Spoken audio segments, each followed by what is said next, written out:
Welcome to r/Am I the Jerk, where OP just isn't quite sure about her sister's costume. Am I the jerk for refusing to take my sister to the Renaissance Fair because she wants to wear her furry costume? I'm 25, female. I'm the oldest of 4 kids. My brother, Sam, who's 20, my sisters, Maddie, who's 17, and Kiara, who's 12. I've been going to the Renaissance Fair since I was 16, usually with my friends, but once Sam and Maddie were 13, I started taking them with me. Kiara just turned 12 a few months ago and said that she wants to go to the Renaissance Fair this year. I was hesitant, but I asked our mom, and once she gave the okay, I actually got excited because, I'm very sad about this, Sam is in the Marines and he can't go this year because he's deployed. That is, I was excited until I found out what she wanted to wear. Maddie and I have been planning and making our outfits since the last Renaissance Fair. We're both avid seamstresses. We offered to help Kiara design her outfit. Kiara is really into furries lately, and she started making suits and masks, but I made it clear that Renaissance Fair isn't the place for that, and I was uncomfortable taking her in that. She agreed. We came up with a few outfit designs and set a day to go shopping for all the stuff. She then came back to me a week ago, gloating, saying that our mom said yes to her wearing a furry suit to the Renaissance Fair. I told her she absolutely could, but again, I wouldn't be the one taking her if she chose to wear that. She got upset and said that I was being unfair because I was still taking Maddie. I told her again the Renaissance Fair isn't the place, and who I take with me is up to me. She's now very upset with me and is trying to get our mom to make me take her wearing her furry suit. So, am I the jerk? Edit to add, there are several reasons why I stated not the place. Main thing being that it's still going to be in the 80s during Renaissance Fair, and she wants to wear a full neon pink furry suit, head and all. Second, this isn't a big Renaissance Fair where you see all kinds of costumes. We live in a small town, and aside from some tourists, it's mainly just people from our town. There's been plenty of creature costumes, but nothing like what she wants to wear. We offered to help her do a fantasy creature type costume, but she's doubling down. My mother isn't trying to make me take her, just said that she was allowed to. Also, I'm not embarrassed with her wearing this. I told her she can absolutely wear it next year when we go to Comic-Con. All aesthetics aside, a fursuit? Outside in July? In what will probably be the hottest July in recorded history? Unless you're in the Southern Hemisphere, is your mother nuts? That's a good way to have your kid end up in the hospital. Not the jerk. OP. Maddie and I offered to help her make a more D&D creature outfit, like a werewolf, dragonborn, etc., but that isn't what she wants to wear. She wants to wear a neon pink, cartoonish furry suit. If we were going to Comic-Con, I absolutely wouldn't care. But we live in a small area, and we've been going to our Renaissance Fair since I was 16, and I've literally never seen anyone wearing a furry suit. Not the jerk. While your sister is entitled to her interests and hobbies, Renaissance fairs typically have a specific theme and aesthetic that doesn't align with furry costumes. Your discomfort with taking her in a furry suit is understandable, as it might attract unwanted attention or conflict with the overall atmosphere of the event. Well, who do you think is the jerk? OP or her sister? Please let us know. I know how it is, OP. I go to great lengths to keep Reddit boy from wearing his bald eagle suit all the time. Shh, they're not supposed to know that. Future mother-in-law called me stupid, and now I'm considering calling off the wedding. I, 23 female, am engaged to John, who's 24. We've been together for 5 years. We want to get married in July of 2025. I always thought that his family liked me because we got along well. He has 2 older brothers, and they're both married. Honestly, I was very excited to have them all as my in-laws. They were always so kind to me. Some kind of important information here. About a year ago, when I was scrolling on Instagram, I saw a profile that was kind of cringy but in a cute way. It was an older woman's profile who shared inspirational quotes. I remembered one particular post, and it was just something along the lines of, "Only stupid people pretend to know everything. Don't pretend, just ask."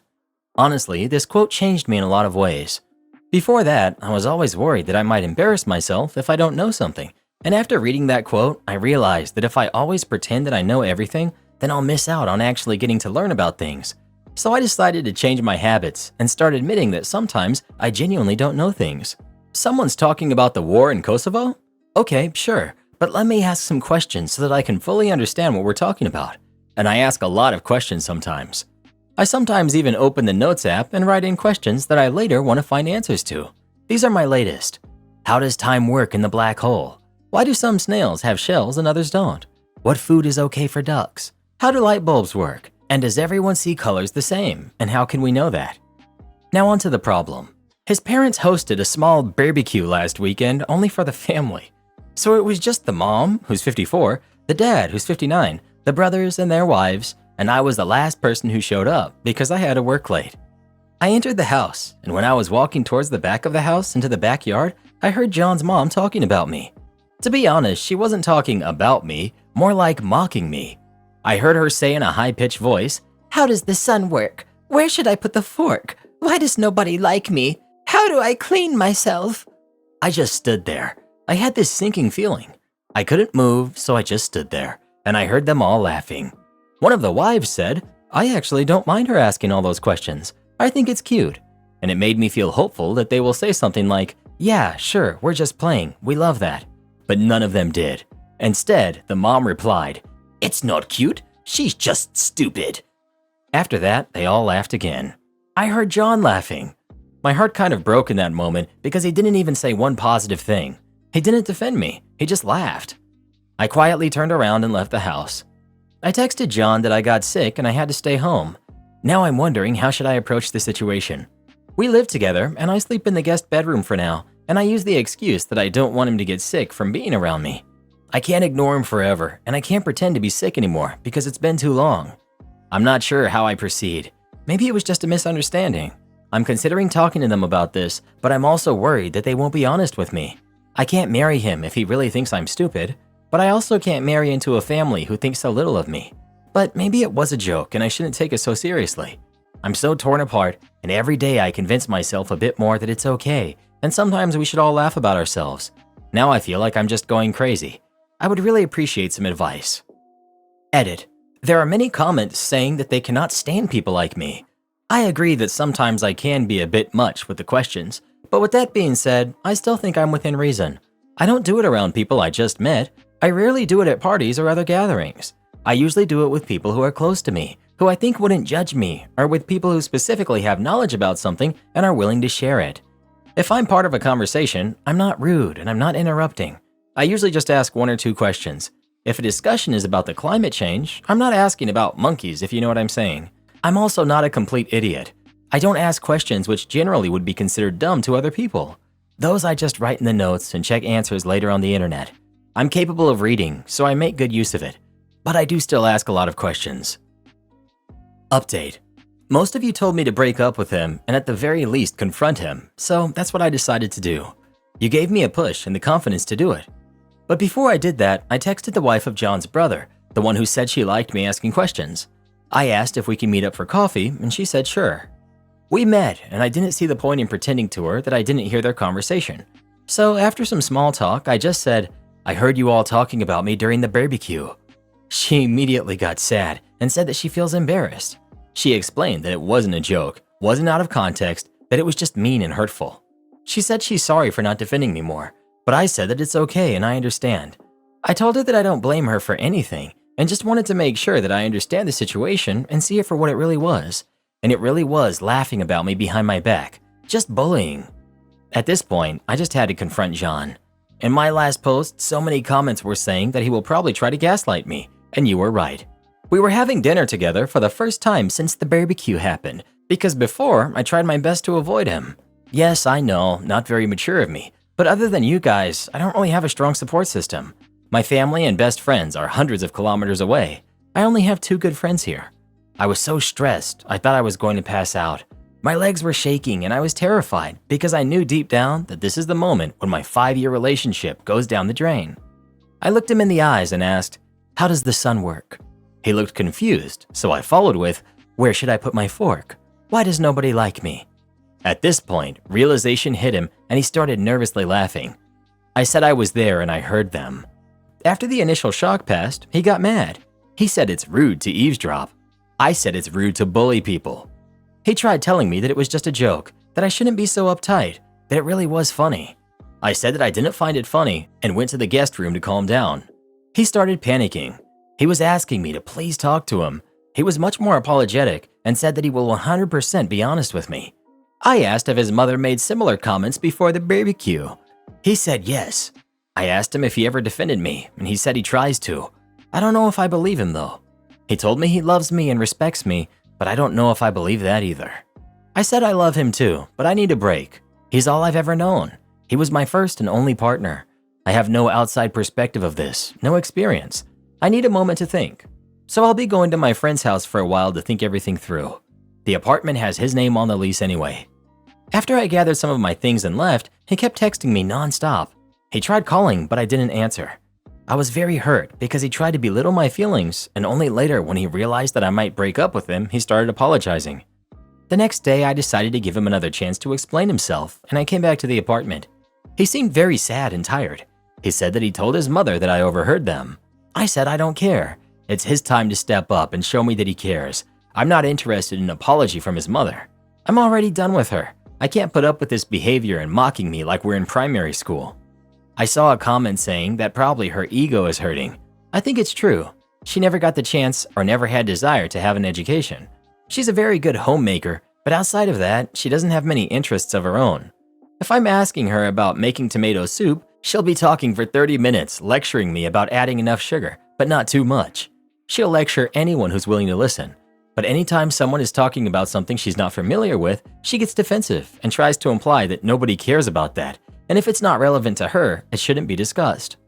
Once again, he tried telling me that I should relax because it was only a joke, and at this point, I had enough. I took off my ring and told him that his behavior is a joke, and I can't be the punchline. I told him that I wish him and his family the best and to look in the mirror to check if they really are as superior as they think they are. I said I'm going to be back with my friend soon to pick up the rest of my stuff and to not contact me again unless it's about moving my things out. And that's it. I'm done. Thank you for all the advice. Without you, I wouldn't have had the confidence to leave this man. I know I deserve better. I can't be with someone who can't stand up for me, and I wouldn't be able to feel comfortable around his family, so I'm done with this relationship. I hope he'll treat his next girlfriend better. Thank you again, Reddit, for the advice. Your instincts are completely right, and you are clearly a smart girl with a good head on your shoulders. I'm also a person who loves learning about the world, and I promise you can find plenty of people who cherish and admire your curiosity. Anytime you walk in on people talking smack about you, the only correct response is to walk up to them, get in their face, and ask them to repeat that because you didn't hear it the first time. You gotta reverse things on people and make it really awkward. I want it to look nice around here. I live in a very tenant-friendly area. We have rent control and landlords who are not allowed to do things like demand security deposits, enter the property without proper written notice, or include no pet clauses in leases, which renew automatically every month after a fixed term ends. For the last 11 years, my husband and I have had a great relationship with our landlord, Joe, fake name. We've been very lenient in regards to repairs, and Joe was very forgiving when my husband and I both lost our jobs at the same time in 2016 and fell a few months behind on rent. We're now ahead on rent, but Joe is still very behind in maintenance and repairs. We have a whole laundry list of issues my landlord is aware of but hasn't done anything about for years. But we didn't care because he left us alone and has been overall very kind to us. A few years ago, our landlord allowed us to start storing stuff in an old run-down shed behind our rented portion of the yard. We never stored anything valuable out there because it's falling apart, and squirrels have been using it to cache walnuts from the numerous walnut trees in our yard. We had an old barbecue, lawnmowers, ladders, and outside toys for my kids in there. Until recently. A few months ago, Joe shows up asking about the shed, wanting to know what we had stored out there. I told him, just some old junk, we'll probably throw it out soon. He told us that the family next door has a mouse problem, but we don't, and he wants us to clear out the shed to prevent issues, and because I want it to look nice around here. I said, okay, I'll talk to my husband and we'll get it cleared out whenever we get a chance. I have an infant at home, so I can't go out back and clean it out myself unless someone else is here to watch the baby. My husband had scheduled surgery, so he wasn't able to do any heavy lifting until after he recovered. Admittedly, cleaning out the old shed was not a high priority. Then Joe sent me a passive-aggressive text. I just wanted to remind you that tomorrow is garbage day. We know, garbage pickup has always been on Monday, and we need to work together to keep the rental property nice for everyone to enjoy. I replied asking him if he had plans to fix the shed, to remove his scrap pickup truck, or to remove his open compost piles and heaps of mixed concrete and scrap metal he has out by the shed that he wants us to clean. I also explained that my husband just had surgery and that we weren't planning on cleaning the shed that day. Reddit, he did not like that. He showed up unannounced, walked inside, and proceeded to yell at us in front of our kids. He complained about his personal finances and the economy, inflation, property taxes. He really went off on us and told us that we can't use the shed anymore and threatened to evict us because, "Clearly, you don't like living here, and I can get way more for this house than what you're paying now." We told him to leave and that we will not communicate with him anymore unless in writing. He said, "Fine, we'll do it all by the book from now on," and he stormed out. The next day, he put an eviction notice in our mailbox complaining that we have excessive garbage and waste in outbuildings, that we refuse to discuss this issue and corrective action with our landlord, and even adding that he felt it was unreasonable given the fact that he didn't evict us for late rent back in 2016. The notice gives us 7 days to correct the issues, or else my landlord can file for an eviction hearing. The next day, while I cleaned out everything that belonged to us from the shed, my husband got busy contacting local bylaw and the rental housing enforcement agency, traffic cops for landlords. He was given information on how to file against the landlord for refusing to do repairs, illegal entry, loss of an amenity, the shed, and harassment. After a surprise inspection that happened last week, we were given a report that said Joe was given 90 days to fix the roof, plumbing, and weeping tile. He must demolish the shed and either erect a new shed or give us a rent reduction, because the shed was an assumed amenity. According to my neighbors with the mice issue, the provincial government is also involved now, because apparently he filled in a pond without a permit and now the fire department doesn't have a nearby water source in case of a fire. There are no hydrants out here. The city threatened to fine him for every day that he leaves this large pile of broken concrete and rebar out back. The cherry on top happened yesterday. He sent me a text to tell me that him and the plumber were going to be there within the hour. Normally, I'd be okay with such short notice, despite the law saying that he must provide 24-hour written notice. Not this time. I told him we need 24-hour notice. He showed up, knocked on the door, and when I reminded him that I won't speak to him in person anymore, he called the police, saying that I was being hostile towards him and he doesn't feel safe coming here. He sat outside for 4 hours waiting for the police, who later called me instead of showing up. The officer who called said that Joe was told to stop harassing us and that he needs to provide 24-hour notice to enter the home. He wanted to make sure Joe left and gave proper notice and asked me if I wanted an officer there tomorrow to keep the peace. If Joe doesn't do the repairs he's supposed to, we plan to take him to court and file for a rent reduction and for a lien to be put on the property so he can't just sell it. We're just doing it by the book from now on and just want it to look nice. Am I the jerk for refusing a luxury purse for my mother-in-law? I, 27 female, refurbish purses, both luxury and sentimental, as a lucrative side hustle. Sometimes I'll also go to thrift stores and see if I can find purses that people have discarded and either sell them or give them as gifts. About 6 months ago, I found a black Latigo Leathers tote bag that was in great condition and I decided to keep it for myself. I have a pretty maximalist aesthetic, so I make it my own by trying various scarves and beads around the handle periodically. I love this bag and I love it even more that it cost only $8. My husband and I eat dinner at my mother-in-law's house quite often, and she's the originator of the clean girl aesthetic. Everything in her house is very white and minimal. Her style is also this way, and she only wears neutrals. I say this because when I first came over with my new bag, she said how loud it was. From then on, every time we went over to her house, she always made some sort of, "You still carrying that thing around everywhere?" comment. It got to the point that I just started leaving it in the car. A month ago, though, we all went out to a nice restaurant and I brought my bag in, to which my mother-in-law scoffed and said, "Please leave that ugly thing in the car. It's so embarrassing." This struck a nerve and we had a little tiff over it, to which it ended with her making a comment that she was going to buy me another bag so she didn't have to look at mine anymore. In the moment, I didn't take her seriously and I honestly forgot the whole comment entirely. Last week, we went over for dinner at her house when she met us at the door with a huge smile. She grabbed my arm and rushed me to the other room and told me she had something to show me. There was a Kate Spade perfect large tote in a yellow and beige color. "Put it on," she said. "Don't you love it?" That's when I realized that she had bought this for me, and I said, "I really appreciate the gesture, but if you're going to get me a bag, it would be nice to go shopping together so that I can get something that's more my style." She told me that it was a final sale, and when I told her that she should keep it for herself, she blew up and started calling me ungrateful.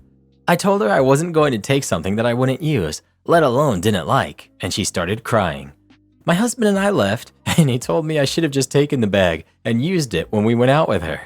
For me, something expensive like that should be used by someone who really likes it, and it's obvious she bought it to project herself onto me. Am I the jerk? I know that my son isn't mine, but my wife doesn't think that I do. How do I have this conversation with her? I've been married to my wife for 3 years and together for 5. Our son just turned 2 in early June, and to put it bluntly, he looks biracial. His skin is darker than I thought it would have been. He has curly hair, when we most certainly don't, and his features just don't look like us. I asked my wife a few days after his birthday if she thought that our son looked like us. She said yes, and asked if I'm accusing her of something. I said no, because I genuinely wasn't. I was just wondering. I know genetics can be weird sometimes. We fought, and I apologized, but I wasn't able to shake the feeling, so I did the crappy thing and got a test done behind my wife's back. The results came in a few days ago, and I'm not my son's dad. I feel conflicted about my son. I love him, but knowing that he isn't mine is leaving a sour taste in my mouth. Our son definitely prefers me, and he's my world, but he's just not biologically mine. I don't know what to make of my feelings. I'm a mix of emotions about my wife. I don't know how to talk to her. I'm angry, confused, and feeling very betrayed. I'm heartbroken too.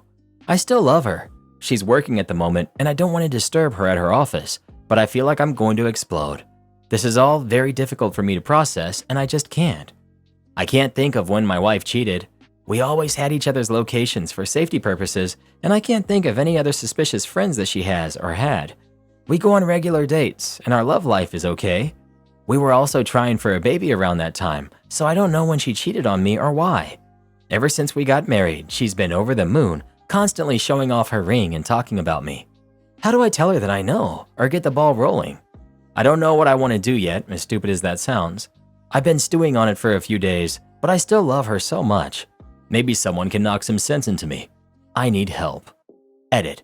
I just wanted to say thank you for commenting, and that I also hope our baby was just swapped, as terrible as that sounds. You place the results of the test in front of her, and you say, we need to have a conversation and go from there. You could also express your concerns about the baby being switched at birth and request your wife obtain a test to ensure. You didn't want to say anything to her unless it came back as it did. Do a DNA test for your wife and your son to make sure the hospital didn't give you the wrong baby. This is where you need to be strategic, not emotional. I'd get a second test just to be sure. And I might also have the kid tested against her DNA, if you can obtain it, as it would rule out a hospital mix-up. Super rare, but it does happen. Then talk with a lawyer, and probably pull half of any shared accounts out before confronting her. So when you asked her if the baby looked like you, and she immediately got defensive and began to challenge you, that's not the way someone who respects you would treat you. I assure you that she definitely cheated on you. She doesn't respect you or your marriage. You were just a pawn to her for this life she desired. Hoping the baby was just switched at birth? That's some pure hopium, my guy. Good luck, you're gonna need it. Karen tries to make me do yoga. Our family has pancake Sundays, which is where our house gets together for a sit-down family breakfast with my mom's infamous pancakes. As you would expect, I'm always down for it. Love family time, love pancakes. My family is also very active and athletic, and usually does a workout or yoga in the mornings. However, I'm not a very athletic or active person, and because I hate being compared to the rest of my family, I hate feeling weak while they exercise. I usually don't work out with them. Last week, I did do yoga though, because my mom asked and it was Mother's Day. This week, my mom said I wasn't allowed pancakes unless I did yoga with them again. I said that was fine. I still wasn't going to do the yoga, but was a bit upset that she was trying to force me to do something I didn't want to do. In the morning, my sisters kept texting me for me to come to breakfast, but I didn't really want to because watching everyone else enjoy pancakes, while I didn't, wasn't super appealing to me.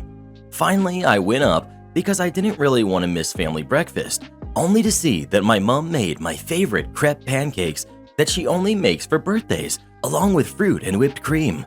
Take note that I had told Mom that I missed her crepes a few times, but she waited until I couldn't eat them to make them. I really didn't want to watch everyone else enjoy the food while I couldn't, and was getting upset that she tried to go out of her way to punish me for not working out with her, and I didn't want to be around my family when I was getting upset like that, so I went to go downstairs.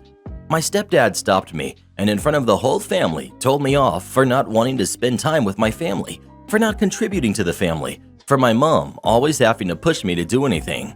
I didn't really say anything. I've been taught not to talk back to my parents, but I can't help but feel upset. I take walks with my mom and sister whenever she asks. It's only been a couple of times in the past year of lockdown that I said I didn't want to go.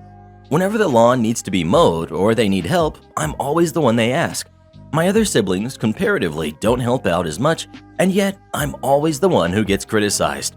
I feel ridiculous for getting so upset over something so stupid, and I don't want to face them right now because I honestly can't tell if I'm in the right or not.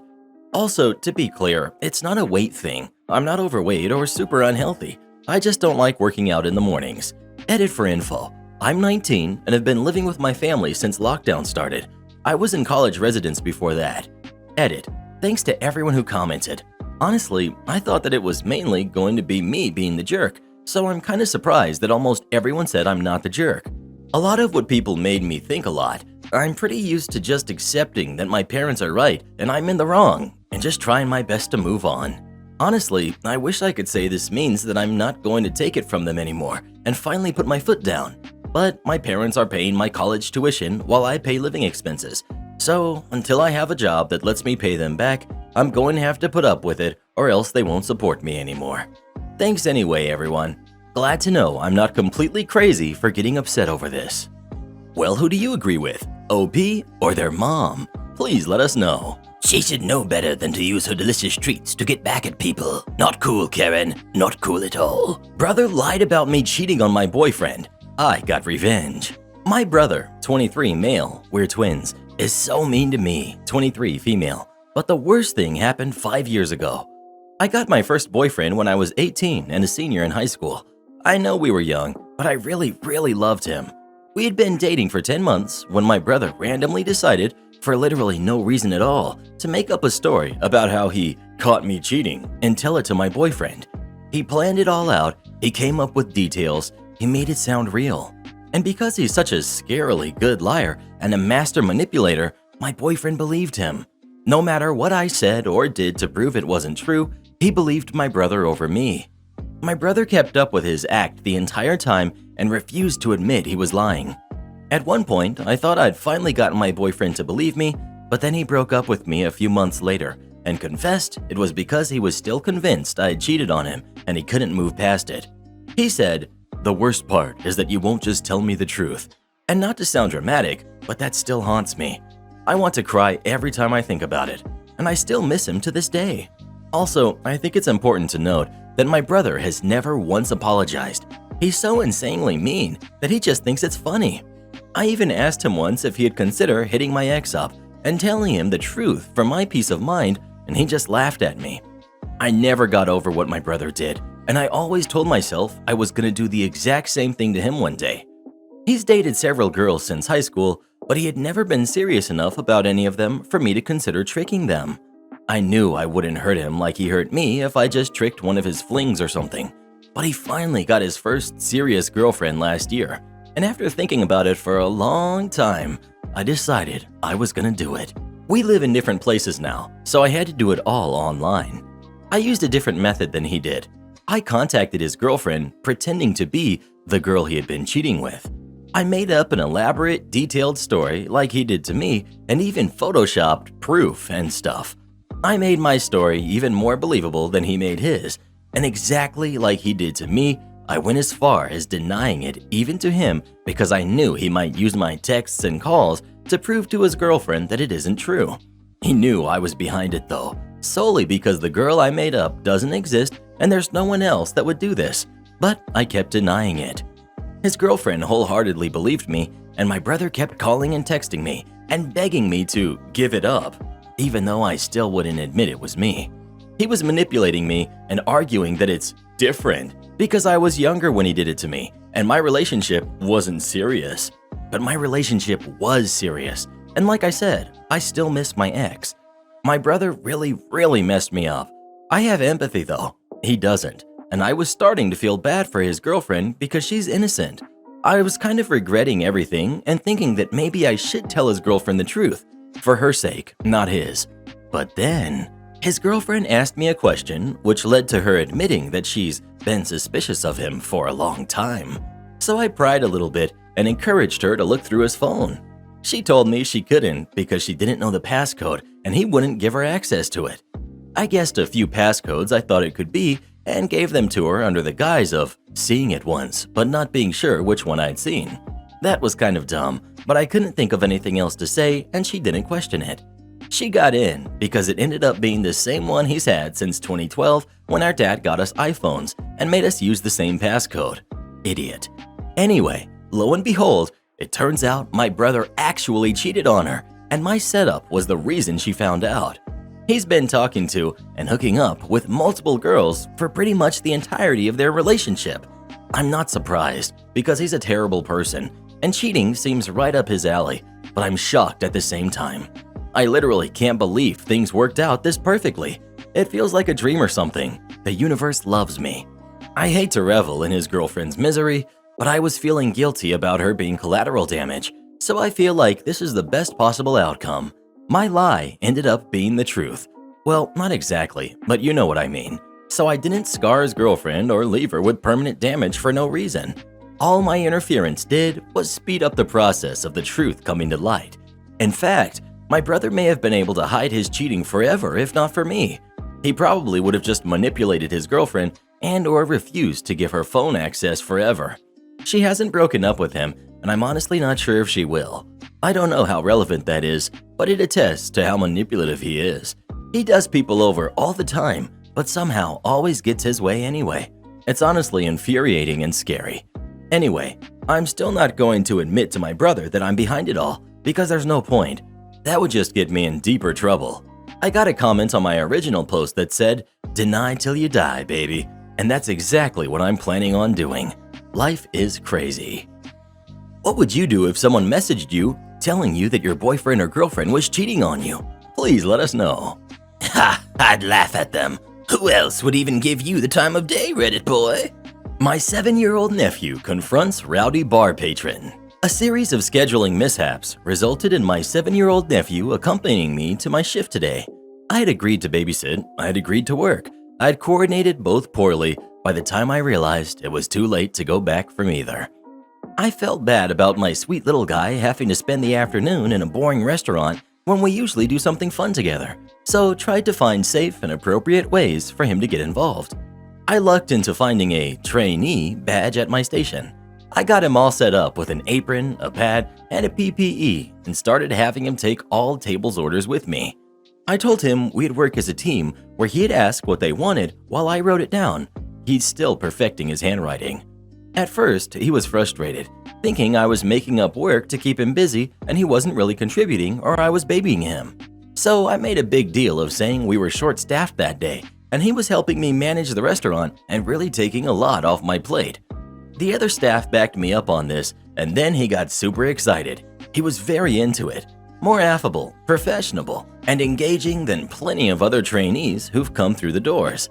It was adorable. He was enjoying himself, and it was great for my tips. Win all around. I work in a very family-friendly restaurant, and most of the tables had kids themselves, so we're great with humoring him and had no problems answering repeat questions or waiting a second when he forgot his lines. But then disaster struck. I got one of those awful customers at the bar, getting hammered in the middle of the day and impossible to satisfy. He was your typical grumpy boozer. Older, tank top, no deodorant, no tip. Phone ringer turned to the loudest setting, kept trying to light up despite our explicitly clear no smoking signs, and so forth. Most people were very kind in raising concerns about their meal because they saw I had a kid with me. Regulars who I know to be the type to shout "ketchup" across the room or snap their fingers to get my attention were instead flagging me down and saying to my nephew, "Excuse me, young man, when you have a second, would you mind getting more ketchup or another glass of water or a new place setting or whatever the case?" Started thinking I should take him with me to work every day. But this bar patron was shouting, "Another!" and pounding his fist and making a scene. I had my little guy hang back while I was dealing with his patron, but the restaurant isn't huge.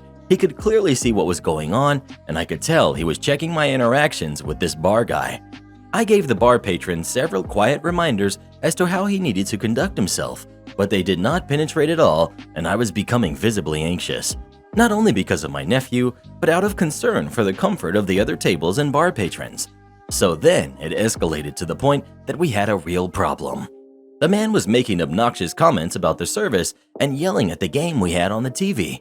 My nephew was not the only kid we had in the place, so this was particularly unacceptable. Every time his team did something he didn't like, he was yelling words he had no business yelling in our restaurant. I told him more than once to cool it, but the game was almost over. It seemed like he'd come in to watch it, so I figured once it wrapped up, he'd leave and I can avoid a confrontation in front of my nephew. I figured he'd be nervous with all the shouting and the words being said. So when my nephew piped up to speak the next time the bar patron made a crack about the terrible service, I was not anticipating this boy to say in a severe tone, "Buddy, cool it. You've been warned." I wasn't sure whether to laugh from nervousness of my own or from being impressed, but I tried to signal to him that I had handled it without throwing additional fuel on the fire. We had maybe 15 more minutes of peace, then someone in the game scored, or didn't score, or something undesirable for his side, and he erupted yet again with a string of words he shouldn't have been saying. We sort of tolerate a little of that behavior after about 7 p.m., but not during the day, and I'd already tried to set him straight more than once. I was getting really harried, and we actually were short-staffed that day, so I was not merely as mentally or physically equipped to deal with it as I otherwise might have been. Before I can make up my mind as to how we'll handle the situation, my nephew charges over and goes, "All right, that's it. Settle your tab and find the door." I wanted to rush in to intervene, but I just froze. Everything was so tense, I lost my ability to speak the English language, my only language, for a few seconds. The guy started responding, making no mention of my nephew's age, instead remarking on how the service had been slow and the TV's picture quality had been lousy and he wanted a refund. My nephew goes, "Don't like it here? Then it's a good thing you're leaving, but not before you settle up." And then he gives me this affirmative nod, like we were foxhole buddies or allies. That snapped me back to reality, and I was hurrying to get in the middle of them, but before I knew it, my 4-foot-something nephew is chesting up and practically shouting, "Are you leaving, or do I have to make a call?" And the guy was stunned into silence, both because I'll bet he was unsure of what my nephew meant by that. I know I was, but also because he probably noticed he had attracted the attention of other bar patrons who were just as upset about how this game was turning out, so eager for an excuse to get physical. Like an old guy picking on a kid, if I could feel them staring daggers through him, he certainly must have, even in his altered state. So he slapped some money on the table, the bartender didn't even bother to count it, and he stumbled off. We watched and made sure he wasn't driving. I was relieved the conflict was resolved, and the rest of the shift went off without a hitch. My nephew was even more popular in the restaurant for the remainder as well. When it all finally wrapped up, and I had a second to catch my breath and clear my head, I asked him where on earth he got all that from, and perhaps, not surprisingly, he said, "Nah, I don't know. It's how I saw the bar people on TV talk." I asked him, "Who were you fixing to call?" And he said, "Well, no one. It's what they say on TV. I figured he'd know what it meant." I was too amused and surprised and relieved, and in a rush to get him back in time for pickup to dig too much deeper. But I'm assuming by "the bar guys on TV," he meant Cheers. My sister and I loved that show growing up, and I would be shocked if he's already watching Sunny in Philadelphia. But he has an older brother, so who knows. I might have to follow up on this actually. His mom was also amused, but unlike me, not surprised by the showdown. She was pleased to see her son made in tips her babysitting fee and then some. It was touch and go at a few moments there, but overall, a good and memorable shift that I just had to share. I don't work for your store. A decade ago, I worked as the resident technician at Staples. I repaired computers for our store's customers. Our uniform was khakis and a black polo with a lime green collar and company name and logo on the chest. I got off shift and headed over to Best Buy to look at DVDs.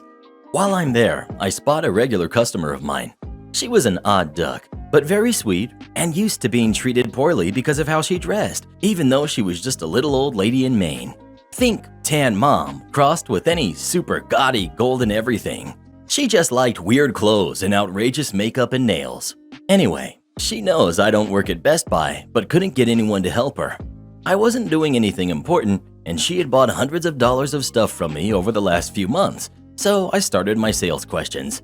I like to know what people are looking for, what they intend to use the product for, and price range. Often, people insist they need one thing, but actually need something completely different, and it's easier to ask rather than to do exchanges. We go to the computer section, and I try to find an associate while helping her. We hop on a demo laptop, and I do a Best Buy search for things she might be interested in. What she wanted didn't appear to be in stock, so I switch over to the Staples site to see if we had it in stock. We did have it, and I told her I'd meet her at the store as soon as I finished buying DVDs. I said maybe 20 minutes, as my store was only a mile or so down the road from the mall. She left, and I got into line. All of a sudden, I get yanked out of line by a man I've never seen in Best Buy floor manager attire. He proceeds to drag me to another register, and I'm thinking this is a rude way to open a new lane. He pulls me behind the register and tells me to open up and start ringing up customers. I just have a stupid look on my face as I don't know what's happening. I try to say that I don't work there, but he isn't listening. A couple of people are staring at us from other lines. I say I can help if they really need it, but I don't know how to work their system, and I shouldn't be handling money since I don't work there. He gets all huffy, obviously not really listening. He punches in his code to unlock the register and walks off. I turn to look around, bewildered. A few people are laughing. The cashier right next to that lane said, "What the heck was that?" I replied that I had no clue. I asked to speak to a manager. A call went out over the speaker system, and the same person came back and yelled at me for not working. I asked for his boss. He threw a tantrum, but the cashier called the store manager on her own as they obviously saw that their floor manager was off their rocker. The GM comes over and asks what I'm doing behind a register, and I said I don't know. I was just trying to buy 2 movies. The GM said that I shouldn't be trying to check myself out, and I said I wasn't trying to. The floor manager keeps spouting off that the new hires are awful. Then it clicks for the GM. I lay out the story, including how the register was unlocked for me and how I could have just emptied the register and taken off. The GM lays into the floor manager, pointing out my uniform is a competing store with a different color scheme.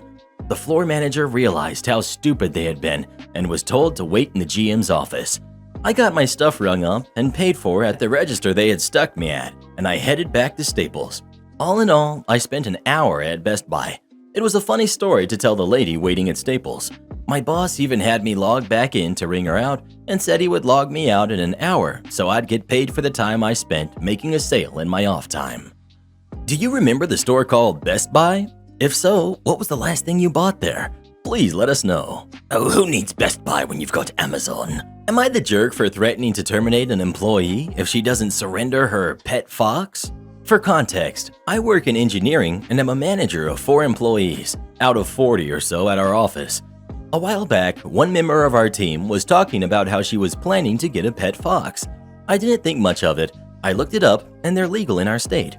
She apparently got the fox about a month ago and has been sharing pictures of it frequently with others, including keeping one on her desk. But we've also been noticing several problems. Firstly, when she first got the fox, she was missing from work quite often. She was leaving early, taking 3-hour lunches, and arriving late almost every day. She was aware of it and apologized, saying, "Sorry, I had to take the fox to a vet 1 hour away," or "Sorry I'm late, the fox peed on me this morning before work and I had to re-shower," but it was happening nearly every day. I talked to her about it, and she was embarrassed and said that she'll do better. And to her credit, she has been doing better about that for the past couple of weeks. But then the other issue, the bigger issue now, is the smell.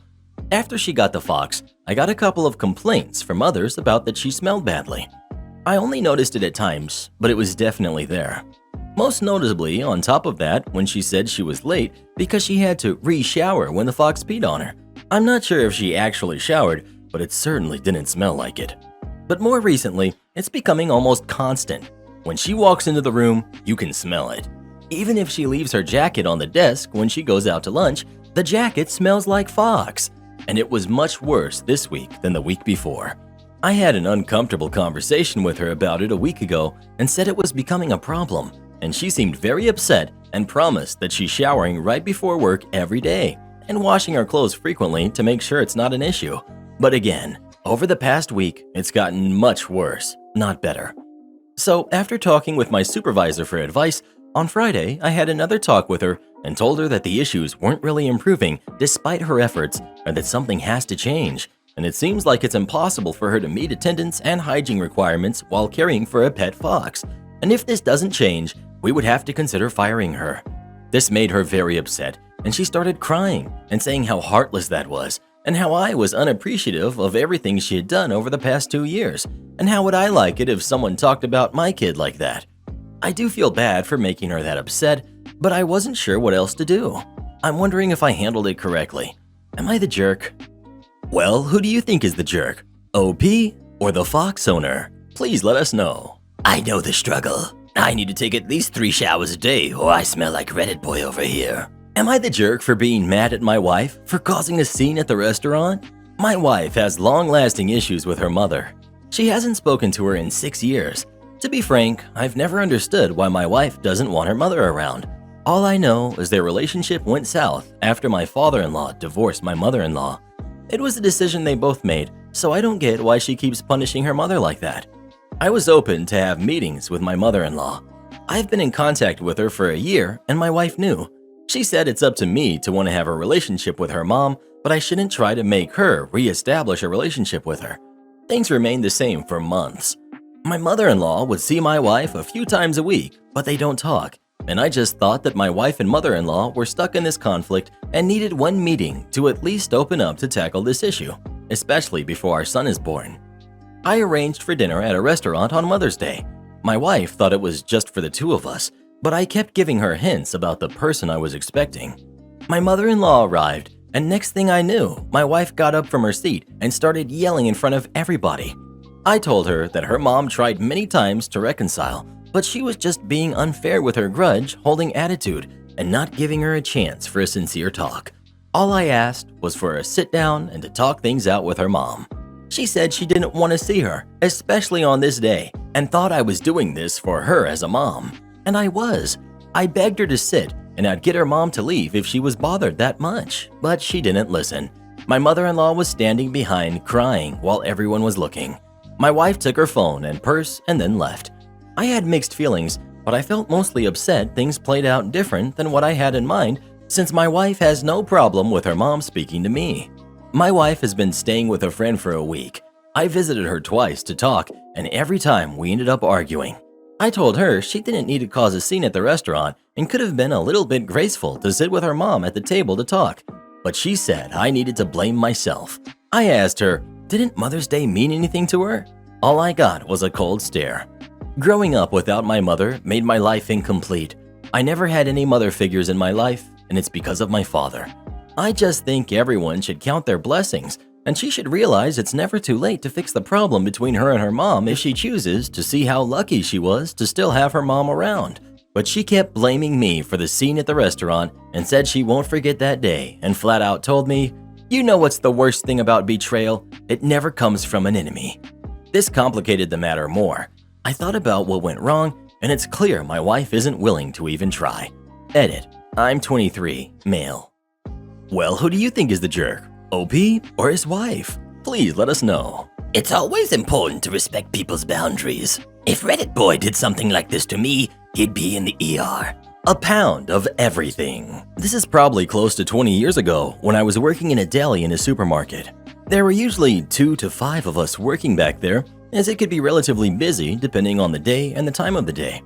It was a pretty average day and maybe a little on the slow side, but I recall 2 ladies approaching the counter and, as I always did, put a decent smile on and asked how I could assist. The 2 ladies were middle-aged, at my best guess and recollection, and it seemed one of them was there to order and the other was possibly just providing company. The customer spoke to me very politely and gave me a list of about 6 various lunch meat and cheeses that she needed before turning back to her friend and engaging in conversation that I either don't remember or was too low volume to hear at the time.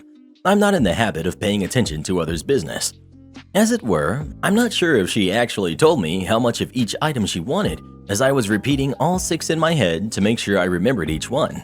As I was placing the first on the slicer, I decided to walk back to the counter and verify just to make sure. "Apologies, was that half a pound of everything?" I asked. She only half turned back to me and muttered an affirmative with an accompanying nod and dismissive flick of her hand while her friend made a little more eye contact with me.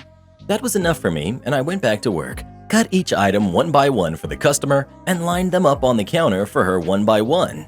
I finished slapping the last sticker after weighing the last item and asked if she was sure there wasn't anything else I could assist with. This is where a fairly normal interaction went a little crazy. She picks up the first one and looks at it and slams it on the counter and picks up another to look at it. And then she started screaming at a volume that could be easily heard across the entire store. I said I want a pound of everything. I was pretty stunned, and imagine I stood there blinking at her for a couple seconds before I was able to respond, explaining that I had been unsure and even asked her again before I started slicing. Apparently, this wasn't what she wanted to hear because she got louder and started stomping her feet, repeating over and over that she wanted a pound of everything and that I had asked her no such thing, while I kinda stood there like a deer in the headlights.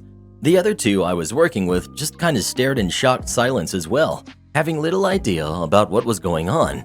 There were no other customers, so one of them could have probably been helping me with the order in retrospect. I'm fairly fortunate it didn't last long. I made a brief eye contact with the other woman again, who tugged on the sleeve of her raving friend and told her that I had, in fact, just asked about the quantity, and that she had told me a half pound was accurate. There was an immediate change. This lady at least had the decency to be absolutely mortified by her own behavior, apologizing profusely for the entire duration that it took for me to prepare another half pound of everything she requested. It was a struggle not to laugh at her during the time it took for me to finish the order, mostly out of nervousness and slightly frazzled nerves over the ridiculousness of it all. She left politely enough, and for the next couple months, it was the running joke of the department that she wanted a pound of everything. Am I the jerk for telling my close friend she shouldn't have another baby? I'm 25, female, and my friend Pam, 24, female, has a son, 2, male, who I love dearly. Pam and I have known each other since we were 15, and we had similar dreams. We are both in a group of friends that are tightly knit. Pat is on again and off again with her baby's dad, and they had an explosive argument, so she stayed at my place for the week. I was surprised during the stay because she didn't really watch her son. He was bumping his head on the walls, playing with the toilet, and playing on the stairs. I watched him, but when I had to go to class, I handed him to Pam, and most of the time, she had let him loose again so she could be on her phone or whatever. She mentioned she wanted to have another baby with her boyfriend, and she made it seem that because she had nothing else to do, she should give her son a sibling. She asked for my opinion, and when I asked her if she wanted my honest opinion, she said yes. I told her she shouldn't, because she still lives with her 85-year-old grandmother. She isn't financially stable, and her relationship with her boyfriend is rocky. I told her bringing another life to this world is a huge responsibility, and she mentioned a time last year when I tried getting her to go back to school when I tried giving her my study guides for anatomy and physiology during my undergrad days. I was confused why she brought that up, and she said that I act like I'm better than everyone. I only tried encouraging her to go back to school because she admitted she was jealous that everyone else in our group of friends were achieving their goals. I assured her I was not trying to put her down, and she said that I told my other friend that I wanted to have a baby with my fiance once I finished my master's degree and passed my boards. I was like, okay. I never applied any of that to her, but it's true. I wanted to have mental and financial stability before having kids. She started to cry and insisted on leaving. I tried to get her to stay and leave in the morning when the roads were clear, but she pushed me away and left. She's telling our friends that I'm a snobby jerk. I called her and texted her that I was sorry if my opinion hurt her, and my opinion was something she didn't even have to consider because she's an adult, and she just said that I'm a cold-hearted jerk. Am I the jerk here? I've tried to talk to her about the possibility that she is experiencing depression, but she tells me to mind my own business. Well, what do you think? Is OP the jerk or is Pam? Please let us know. Sometimes the truth hurts, baby mama. Karen demands to read my journal. I'm a 16-year-old male whose parents are divorced, and I live with both 50-50 split. Anyways, I keep a dream journal so that I can help remember my dreams. This dream journal is just an app on my phone with a password lock. My mom has always gone through my phone and such, but I never had a problem with this as I either don't have anything to hide or I'm easily able to hide it as she isn't very techy. However, one day she went through my phone and tried opening my dream journal and almost blew up when she saw that it asked her for a password. She said I was sneaking around and trying to undermine her. When I told her it was a dream journal, she finally calmed down a bit and asked me to open it up, to which I said no. I feel that what goes on during my dreams, especially because I am not always in control of what happens, that I have the right to keep that to myself. My mom, however, disagreed and took my phone and went to my girlfriend's house to try and get my phone's password from her. She wouldn't budge. Huge shout out to my girlfriend. However, her parents, who I respect and have always kind of looked up to, told me that I was being very mischievous because I wouldn't unlock the journal. When I went to my dad's the next day, I asked him about it, and he told me that I should just let her see it, which was what really made me think I might be the unreasonable one. This is because if there was something my mom was doing wrong, he would jump at the opportunity to talk about her. When I came back to my mom's house a few days later, she acted normal and gave me my phone back, which was very surprising for her. Then, again later in the week, when I thought that it was all over and I don't have to think about it anymore, my mom marches in my room and grabs my phone right out of my hands and goes to my journal and unlocks it. I still have no idea how she got my password. The only thing I can think of is one of my brothers ratted me out. In the heat of the moment, my brain thought that the only way to stop her from seeing everything would be to grab the phone and delete the app as fast as possible. This was actually most likely true, as I have no idea how to change the password on it, and my brothers would have probably taken my phone before I could do it. I did this fairly easily, and before she could call my brothers to help her stop me. She was obviously really upset about me deleting the app and grounded me and all of that. However, the thing that was the worst was when she posted on Facebook about what I had done, and all of the people commenting were siding with her. That journal really did mean a lot to me, and I feel like what I did was spiteful, as I doubt anything would have come from her looking at it. I just need some people to tell me what they think, good or bad. Update. My attempts to regain my journal have been fruitless. However, I did email the devs to see if they maybe kept the data for X amount of days. Still waiting to hear back. Update 2. Wow, this post blew up. Thank you to everyone for your feedback. I've read every comment until a couple of hours ago. I just woke up from about 2 hours of sleep, and in that time I gained 1,000 comments and 10,000 upvotes. Thank you. Update 3. Unfortunately, the devs were not able to help me recover my journal. However, my mom did see 500 plus notifications from Reddit, though I wouldn't let her look at them and told her that she won't be allowed to access my phone for a while. She was not happy about it, but once I reminded her that no, she wasn't the one who paid for the phone, she seemed to calm down. I was the one who purchased it, and I pay my own bill every month. I don't know if she feels bad about what happened and wants to give me some privacy or what, but if she's leaving me alone, I'm happy. Have you ever had someone try to look through your phone? If so, what did you do about it? Please let us know. I check Reddit boy's phone every day. Gotta keep these Karens away from him. You can't keep working from home since you go idle and chat too often. As part of the plan to return to office post-lockdown, my company has done a lot of redesignating of who can permanently work from home, who can hybrid, etc. I really wanted to work from home full-time. I hate the office with a burning passion. It's distracting, it's a long commute, there's no benefit to being there, so on and so forth. I'd just rather be at home. Well, when we thought May was going to be go back to office time, they started giving out the new designations. I got designated as in office full-time. It made no sense to me. I work on a team of 8 people, and each of us is in a different office somewhere in the country. I've literally never been to an in-person meeting or needed to do in-person work in 3 years at this company. Every single other person on my team got designated to work from home. So I brought it up with my boss and asked to work from home. When I started at this company and lived elsewhere, I got to work from home for 4 months before I moved, and the past 14 months during lockdown have been at home. So 18 out of 36 months at the company have been work from home. What I was told is that I go idle too often in chat to trust to work from home. Basically, we have a company-wide IM system that shows you as available, idle, or in a meeting. If you don't touch your keyboard for 5 minutes, you show as idle. So they've decided to use this as a measure for who is working and who isn't. The thing is, like many people in many types of jobs, I don't have crap to do for a full 8 hours every single day. The amount of work I have to do on a typical day takes 3 to 5 hours of actual attention.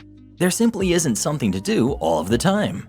My performance numbers actually went up working from home. By all objective KPI numbers, I'm a better worker at home. In fact, if the KPIs that I don't flat out lead the team in, I come in second. There isn't work to do that I'm neglecting or procrastinating. When something comes up, I simply do it until it's done, or until I can't do anymore due to waiting on someone else, then stop. And I've done that method long enough that my work queue stays empty, because I worked to get my queue down to the point where when something comes up, I can immediately address it and be done with it. But because I have other ways to spend my time and downtime instead of messing around online at my cube pretending to be working, meaning I show idle more often, I'm a worse worker apparently. I was told if it weren't for that, they would let me work at home. So I wrote a 6-line PowerShell script that virtually inputs the period key every 4 minutes that starts running every day at 8 a.m. and stops at 5 p.m. So now I literally never go idle. I do the same amount of work and still read books, watch TV, and play video games on the side, but I have a shiny green check mark next to my name all day. Because of lockdown complications, they eventually said no going back until after Labor Day. I just had a meeting with my boss, and he said over this time, they've noticed I go idle a lot less than I used to, so they're changing my designation to work from home, all because of a little icon in some software. This concludes my TED Talk on why low to middle level managers are the dumbest, most useless, do-nothing positions in all of corporate America. Edit. I do not need to be told to buy a mouse jiggler for the 30th time. I'm aware of what they are. This costs me no money and achieves the same thing. Why should I pay to achieve an effect I've already achieved for free? To all the people commenting that I'm a bad employee and obviously trying to insult me over it, I wish I could make you feel just how little I care. To all the people implying a workday isn't valid if you aren't at 100% capacity from 8 to 5, keep it up. You truly are an ideal employee. To them. Enjoy the taste of leather, bootlickers. Edit 3. Some of y'all would be very upset if I explained the concept of firefighters to you. Well, what do you think? Was it wrong of OP to do what they did or not? Please let us know. I think it was genius. Managers can really be quite stupid at times. If your dogs are service dogs, what tasks are they trained to do? Guest checks in last night into one room, claims to have found problems in the room and wanted to be switched. She claims that the room was all dirty and they found someone else's clothes in the room. Afternoon guy switches them to another room, but they fight with him to get a room with an outside door. They stay the night, bringing in 3 small dogs with her, despite our hotel not allowing pets. But she says that she told the guy last night that they were service dogs. I get in the morning, knowing none of this, as there is no note regarding a dog in any of the rooms. But I know there is one somewhere, because a different guest came up to complain about dog poop sitting in the hallway at night. I clean up the mess. Thankfully, it wasn't too gross or anything, but don't know where the dog was. Checkout time, 11 a.m. The housekeepers report that one room has dogs in it, multiple dogs. Naturally, 2 and 2 together, so I charge our fee to their card and call them to inform them that they have to leave because we don't allow pets. Oh, but these are my service dogs. You have to accept them. Well, your service dogs pooped in our hallway last night, meaning it isn't trained properly and we are allowed to exclude it. They take a while and a couple of reminders to leave, but they eventually do, coming up to the front desk for a receipt. At that point, they notice the charge, which was signed for at check-in. You can't charge me extra for my dogs. They're service animals. You need to take this charge off. Ma'am, as I said before, a service animal has to be trained to not bark randomly and not go to the bathroom where it shouldn't. You can't tell me how to deal with my dogs. They're service dogs. Okay, what services do your dogs provide for you?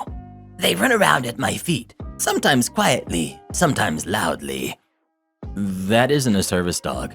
That's being a dog. They took my manager's business card and will probably call corporate, but they left.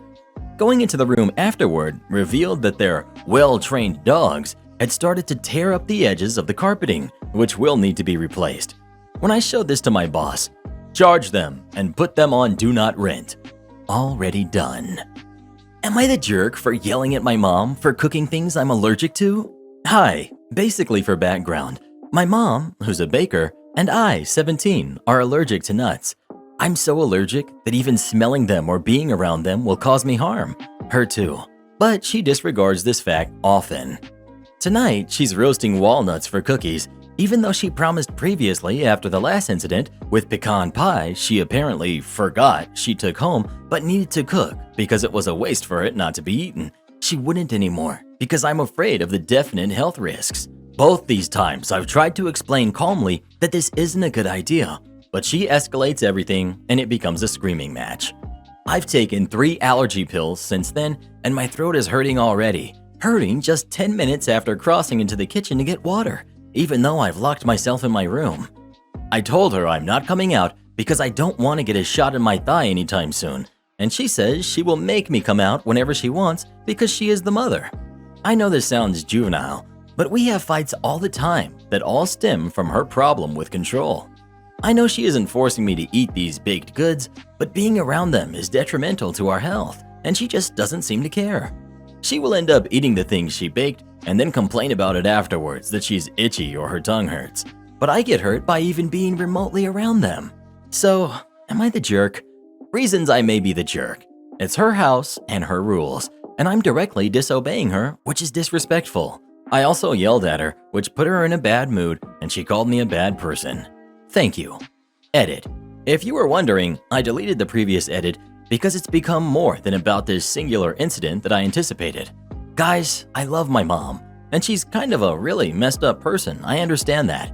I'm trying my best to navigate the situation in a way that works for me, and I don't need the harsh criticism coming through in my DMs.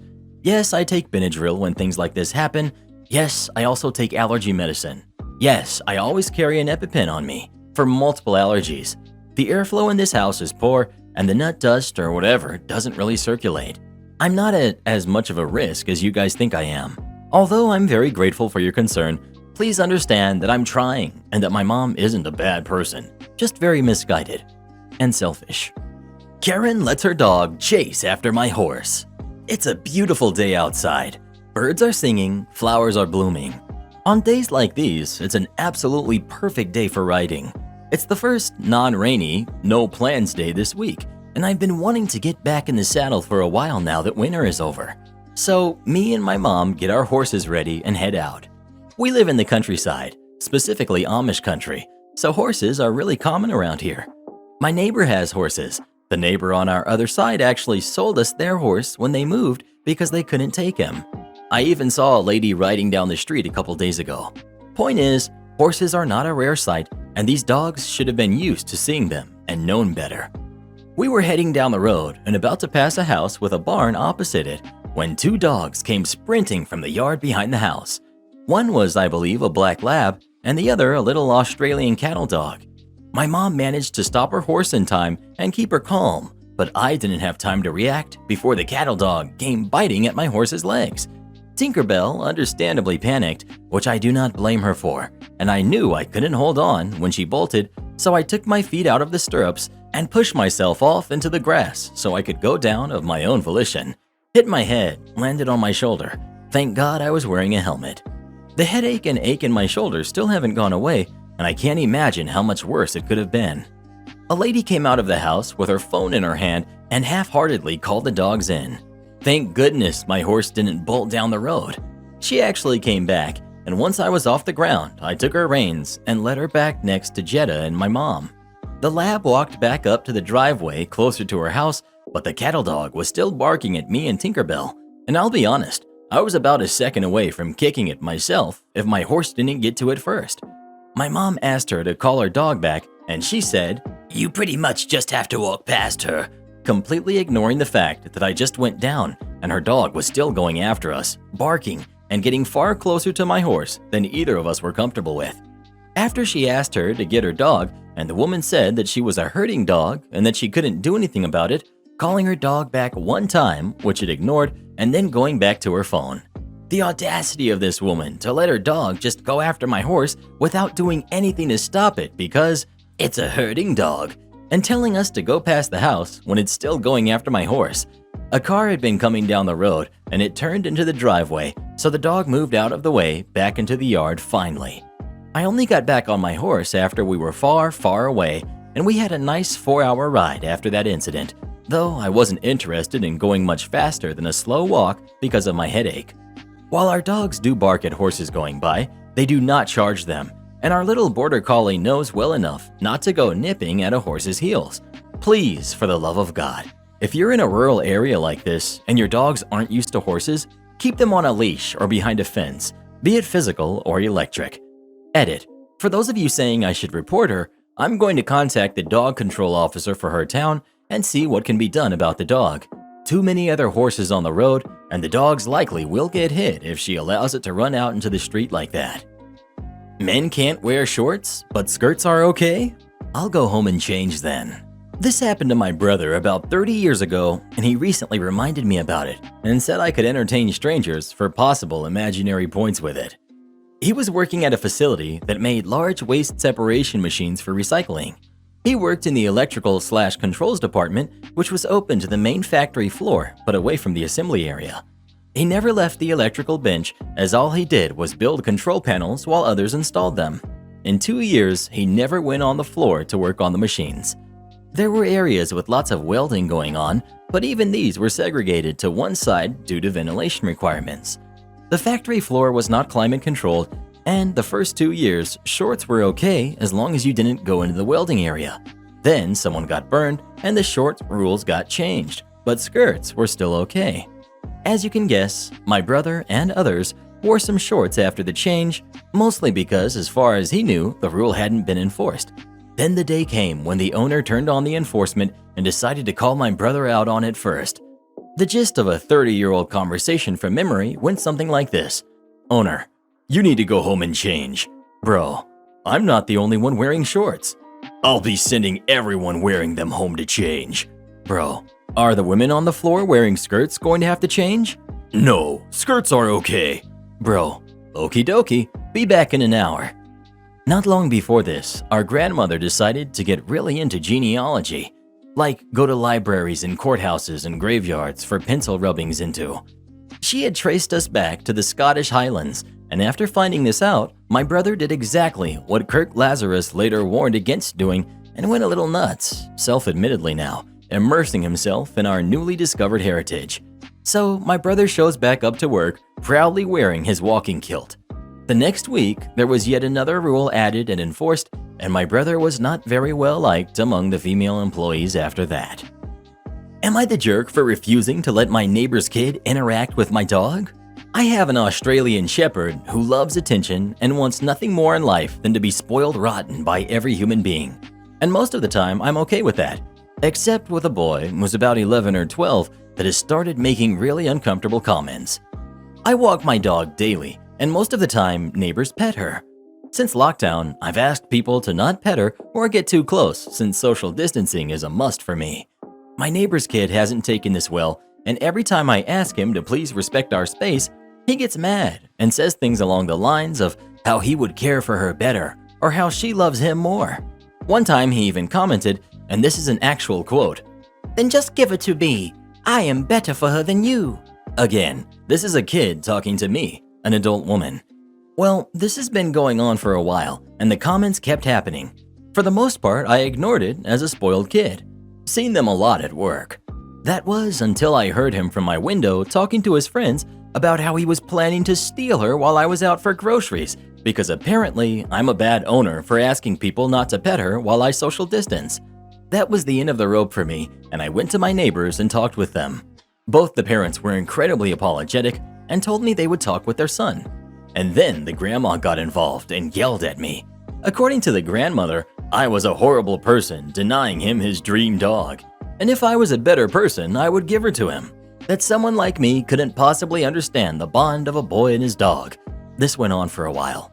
This is the part I think I might be the jerk. I looked at my neighbors and basically said that I did not want their kid or anyone in their household to interact with me or my dog again. And if their son did anything to my dog, I would be contacting the police. I know he's a boy that's probably infatuated with a pet, but my dog is really important to me. She's not just my companion, she's, to a point, my lifeline. It's not the boy's fault his grandmother is, well, Karen. A part of me thinks I am in the wrong by basically telling them I'm blacklisting them, but at the same time, I think this kid has a toxic obsession with my dog. So, am I the jerk? Well, what would you do in this situation? Please let us know. I'd file a restraining order. Something ain't right with that boy. Am I the jerk for putting all of my hair and makeup and skincare products in lockboxes? I, female 17, have been babysitting these kids who are 5, 6, and 8 every day for almost a year. I'm not sure what their mom does, but she works with a lot of high-end hair, makeup, and skincare companies and gets a lot of free stuff. She sometimes comes home with bags of products and tells me to take whatever I want. Needless to say, I have a decently sized collection of high-end products that I used to have on display on my vanity. My sisters, who are 5, 6, 11, 13, 14, and 18, have a habit of breaking into my stuff, especially my makeup, but also other things like my shampoo and conditioner. My boss gets me nice ones at a discount, perfumes, lotions, etc., because I use nicer things in them. I told them to stop taking my stuff, but they wouldn't because sisters share. So one of my brothers, 24, came over and helped me put shelves in my closet, and I bought lock boxes for all of my stuff. My sisters are mad at me because they can't use my stuff anymore, and my mom and stepdad want me to let them use my stuff to keep the peace. My brother is on my side and said he's offering to let me move in with him and his girlfriend and their son, who's 6 months old, and I'm considering it, but I wanted to know if I was the jerk. Edit. Please stop saying my brother's only offering for me to live with him so I can turn into a free babysitter. We already talked about it, and I won't be his babysitter. He just wants to help me. How my grandpa became the owner of a gas station. My family immigrated to America in the 1880s and settled in Nebraska. We were farmers for the first 80 years or so, but back in the 1960s, my great-grandma decided she was going to sell the entire farm before she passed and simply give her sons 1/3 of the money for inheritance when she passed. She had 3 sons. In 1969, my great-grandma passed, and her 3 sons inherited the money she had earned from selling the farm. My grandpa decided he would basically let that money sit until after he retired from the military. In 1971, he deployed to Vietnam for his second and final deployment. At the end of his deployment, he returned to Nebraska and retired after 22 years of service. Now, he had an old Chevy truck at the time and was in the process of building a concrete business with the money he had gotten from his inheritance. Well, during this time, his truck engine blew up. My grandpa was busy at the time, and he didn't want to fool with the truck because he was busy. So he bought himself the engine he wanted to replace it with, which was an upgrade, and he went down to the only garage in town and asked them if they'd be willing to put the engine in the truck. They agreed on a price and told him to come back in a week or so. A week later, my grandpa comes back and picks up the truck. He admits he felt kind of like a fool for not double-checking the work, but assumed, since this was the son of his friend, that the son would do right by him. This was a small town. Well, my grandpa opens up the concrete business, and he's busy, and it comes time for his first oil change. This is about 4 months after he got the truck back. He's doing the oil change, and he notices that the engine he bought isn't the engine in his truck. It's a smaller engine. This obviously upsets him to high heaven, as my grandma liked to say. So he storms on down to the garage and talks to shop. Earl was the owner. Earl comes out and denies any wrongdoing, says he did as he was told and it shouldn't have taken him 4 months to bring the issue up. My grandpa tells Earl he needs to do what's right. Earl refuses. It's important to note this is a small town. Written contracts and so forth really isn't a thing. Your worth is your word. My grandpa tells Earl he's going to get him for this. Earl laughs and tells him to leave his shop. My grandpa goes down to the county and requests the record for who owns that gas station. Turns out it's an old family friend named Harold. My grandpa stops by Harold's house and starts inquiring about the business deal Harold has with Earl. Harold says, well, Earl rents the gas station/garage from him. My grandpa asks Harold how is everything going, and Harold confides that Earl hasn't paid his rent in 2 months. My grandpa asks, do you have a written lease with Earl? To which Harold goes, no, I sure don't. My grandpa then asks, what if I bought the gas station/garage from you? Harold isn't completely on board with the idea, but my grandpa makes a strong point. Earl isn't paying his rent. Harold doesn't seem like he has much interest in being a landlord anymore, and my grandpa has the cash to buy the place outright. Harold, sensing something is up, asks my grandpa, did Earl do something to you? You seem awfully interested in this garage. Ain't you busy with that concrete business of yours? And my grandpa fills Harold in on the story. My grandpa also mentions that he has a son, my father, who needs something to do, and he'd be happy to buy the whole building from Harold for a fair price, and what happens after that is his business. Also, it's important to note, When Harold decided to rent this business to Earl, in that deal went all the equipment and tools that Harold had acquired over the years, so those belonged to the building. Harold and my grandpa came to a number that they both agreed on. A few days later, my grandpa paid Harold in cash, in full for the business. The paperwork is done, and my grandpa is now the proud owner of a gas station and mechanic shop. Now, my grandpa senses that Earl ain't going to be pleased when my grandpa fires Earl, so for extra good measure, my grandpa calls up the local sheriff, who is a high school friend, and asks the sheriff to come with him to break the news to Earl. So my grandpa and the sheriff go down to Earl's now former business, and they walk in, and before my grandpa can even say hello, Earl says, "Now I told you, I didn't cheat you." My grandpa smiles and says, "I'm not here about my truck. I'm here to fire you." Earl, with a look of confusion on his face, asks, "You can't fire me. I own this business." My grandpa shows him the title and says, "I'm now the owner of this building," to which Earl fires back, "But I got a deal with Harold." and the sheriff speaks up. "You do? Do you have a lease?" "Well, no," Earl says, to which the sheriff smiles and says, "In that case, you're going to need to take your stuff and leave." Earl is fuming. He grabs his toolbox and storms out. My grandpa ended up hiring the mechanic that would occasionally work on his truck at his concrete business. He had my aunt and grandma run the gas station full-time, and my dad would work there after school. We owned that garage for 25 years before my grandpa sold it to someone else. No overtime and report actual time worked. Regional manager steps on my toes. Many years ago, I was managing a company that was part of a national chain. We served customers all over the world with internet, phone, and we also had a high volume of walk-in customers on site. My regional manager made it clear to me that I was not to authorize any overtime. If a customer walked in or called in a few minutes before closing and would require an employee to work 30 to 60 minutes to service the customer and make a sale, I would allow them to come in late the next day by the 30 or 60 minutes they had worked over the night before. I balanced the time every week with no overtime and reported regular hours on payroll. We were working a bi-monthly pay period. One day when I was off, the regional manager paid a surprise visit to the site I was managing. He had a meeting with all of the employees in my absence and read them the riot act and demanded that all of them must report promptly in the morning at the start of their shift and leave in the same manner at the end of the shift, and they must report actual times on the handwritten time cards to the minute. My team reports this to me the following day and we comply. We rack up a bunch of overtime over the next 2 weeks, with those that got caught up servicing customers at the end of the day after hours.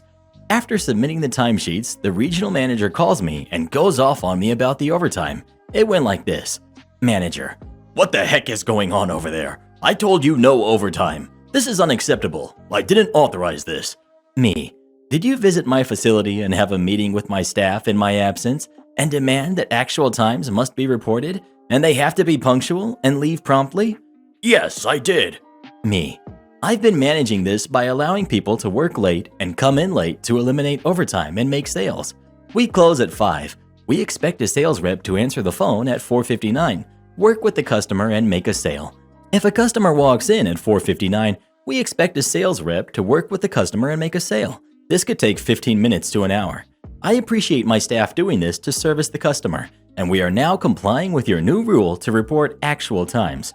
You really shook up my staff on your last visit, and I cannot manage this anymore." Manager: "Forget we had this conversation and go back to what you were doing." My entitled kids refuse to eat at the dinner table. I, 26, female, have been dating Henry, 33, male, for about 2 years now. He has 2 kids from his previous marriage, Kevin, who's 8, and Ella, who's 6. He and his ex-wife, Jess, have 75-25 custody. So ever since Henry moved in with me a few months ago, the kids stay with us 25% of the time. Jess is a laid-back parent who lets her kids do whatever they want. Henry doesn't like confrontation, so he defers to Jess most of the time. There are many instances where I disagree with her parenting style, but I'm not their mother, and I know my place. The issue: Henry isn't the best cook, so in our home, I do all of the cooking. He cleans up. Whenever he has the kids, I make their meals. The way I was raised, you eat your meals at the table. I feel like it's the respectful thing to do when someone has prepared food for you. So I was a bit shocked when the first night I cooked for his kids, They took their plates without a word and went to watch TV on the sofa. I called them back and asked them to please sit at the table. They listened, and the rest of the time we had no problems. Then, the next time they came back from Jess' place, we had the same issue. When I told them to please sit down, they began to complain. Mom lets us have our iPads at dinner. Mom lets us eat in our rooms. I understood their confusion. Of course, being kids, it must be difficult to adjust to having two different homes. Of course, it must be confusing to have different dinner rules. I explained that while they may be able to eat where they want at their mother's, at our house, I wanted them to eat with us and to see their beautiful faces enjoy the meal. After they went home, I got an angry phone call from Jess. She said that I was just Henry's girlfriend and that I had no right to tell her kids what to do.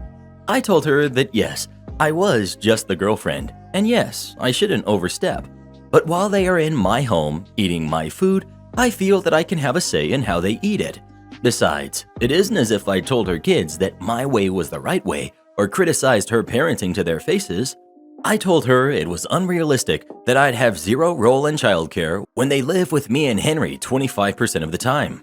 I cook their food, do their laundry, and drive them places. So while I am not their mother, I am more than a stranger. She blew up at me and called me a jerk and has been harassing Henry nonstop about this. He pulled me aside yesterday, asking me to please just give in to keep the peace. The kids hate my rule. Jess hates my rule, and he's afraid that they won't want to live with him anymore. I told him he can cook for them himself, but as long as they're eating my food, I want to stand my ground. He told me he expected better from me and is upset. All four people in this conflict seem to think I'm the jerk right now, and I'm really lost. This is my first time dating someone with kids. I realize I may be out of my depth, so I'd appreciate some unbiased insight. Am I the jerk? Edit. Just to clarify, as people seem confused in the comments, I talked to Henry the first night and we both agreed to the rule. I wouldn't make a major decision without his consent. He changed his mind after Jess threatened to sue for custody. Well, what do you think? Is OP the jerk or not? Please let us know. Ouch, this is a tough one. Please do leave a comment with your opinion. I can't wait to read them. Get rid of my vacation? Have fun replacing me. I worked at a company that gave out exorbitant amounts of vacation. Anyone who worked there for 25 plus years received 8 weeks of vacation and 2 weeks of personal time. This was a family-owned company, but rather large. We ran 3 shifts, totaling 250 plus people. Enter Jimmy. Jimmy was a grizzled old man. He started at the company when he was just 20. Now he was 63 and gave absolutely zero hoots. Jimmy also knew how to make a specific part for our product, him and one other higher up in the office. One day, the plant owner comes out and announces he's selling to a corporation. He's older and ready to retire. He promises that there will be very little change and wishes us all well. The new company comes in and immediately goes after many of the great benefits we had. The first thing they do is cut everyone's max vacation down to 4 weeks and do completely away with the personal time. Anyone who's maxed out had until December 31st of that year to use it up, and they wouldn't pay it out. Then they go into the office and clean house, firing anyone who's close to retirement, including Jimmy's backup. But they also do away with one very important rule. You no longer have to get vacation approved. You can just call in and take it. Jimmy is upset and they know it. They realize he's the only one in the building that can do his job now. So they hire a new kid for him to train, most likely to permanently replace Jimmy. So Jimmy does what anyone would do. He calls in the first training day for the new hire and lets us know he's going to use all of his paid time off at once and promptly takes 10 weeks off. We had a backstock of parts he had made, so it wasn't too unnerving. But for 10 weeks, Jimmy went and applied to other jobs, found one, and started. Fast forward 10 weeks, it's the day Jimmy is supposed to return. He doesn't. For 2 days, they try calling him and even go to his house. He's nowhere to be found. Finally, on day 3, he calls and resigns, and they lose their crap. The parts he makes are specialized and patented by the original founder. You can't just hire someone off the street to make them. What eventually happened was they had to contract the original owner to come in and teach some new hires how to make them. And when he found out what they had all done, it really upset him. The last I heard, he charged them a 7-figure contract to teach them how to produce the parts, and they had to pony up or close down. Moral of the story, don't mess with people's vacation time. Edit. Jimmy made an electronic control module that was sealed and stayed fixed in a poured unit made of a two-part epoxy. Edit 2. Jimmy didn't exactly miss out on a 7-figure contract and had zero chance to take one. He left, said forget it, and moved on. When they contacted the previous owner and explained the situation, it was basically a, "You need my help? It'll cost you $1 million" type of conversation. Fired for my hair. Restaurant had to close down. When I was in high school, I got a part-time job as a hostess at an Italian restaurant with a friend of mine. The restaurant was only open 5 days a week for dinner. The restaurant was fairly new, but was already filling every table every night because the food was amazing. In addition to my friend and I being the only two hostesses, the busboys were friends, half of the waiters were friends, and the dishwasher was a friend. The owner's son was the floor manager, and with the success of the restaurant, started to implement new changes. Everyone must look presentable and in uniform at all times. No dirty uniforms, even for the busboy. He was rather rude to all employees and would hover and take over our jobs right in front of customers, apologizing for our inability to do our jobs correctly. However, everyone there was fantastic at their jobs. The dishwasher even found creative ways to stay clean and tidy. The straw broke one night when my friend and I were both working the hostess stand on a packed Saturday night. The manager walked up to us and declared our hair was not compliant with dress code. Both of us had our hair pulled back in the requisite buns. However, we both had a few stray wisps. You know, those tiny little new hairs around your face. Never mind that it was August and it was hot, and we were all working as a team like crazy to make sure the night ran smoothly, sharing duties such as bussing tables and running food and drinks. He loudly fired both of us on the spot in front of the entire restaurant and front staff. He then said we were required to continue to work for 2 weeks and train our replacements. I asked, "Are we fired?" He said yes, and I said, "Fired means we don't work for you anymore."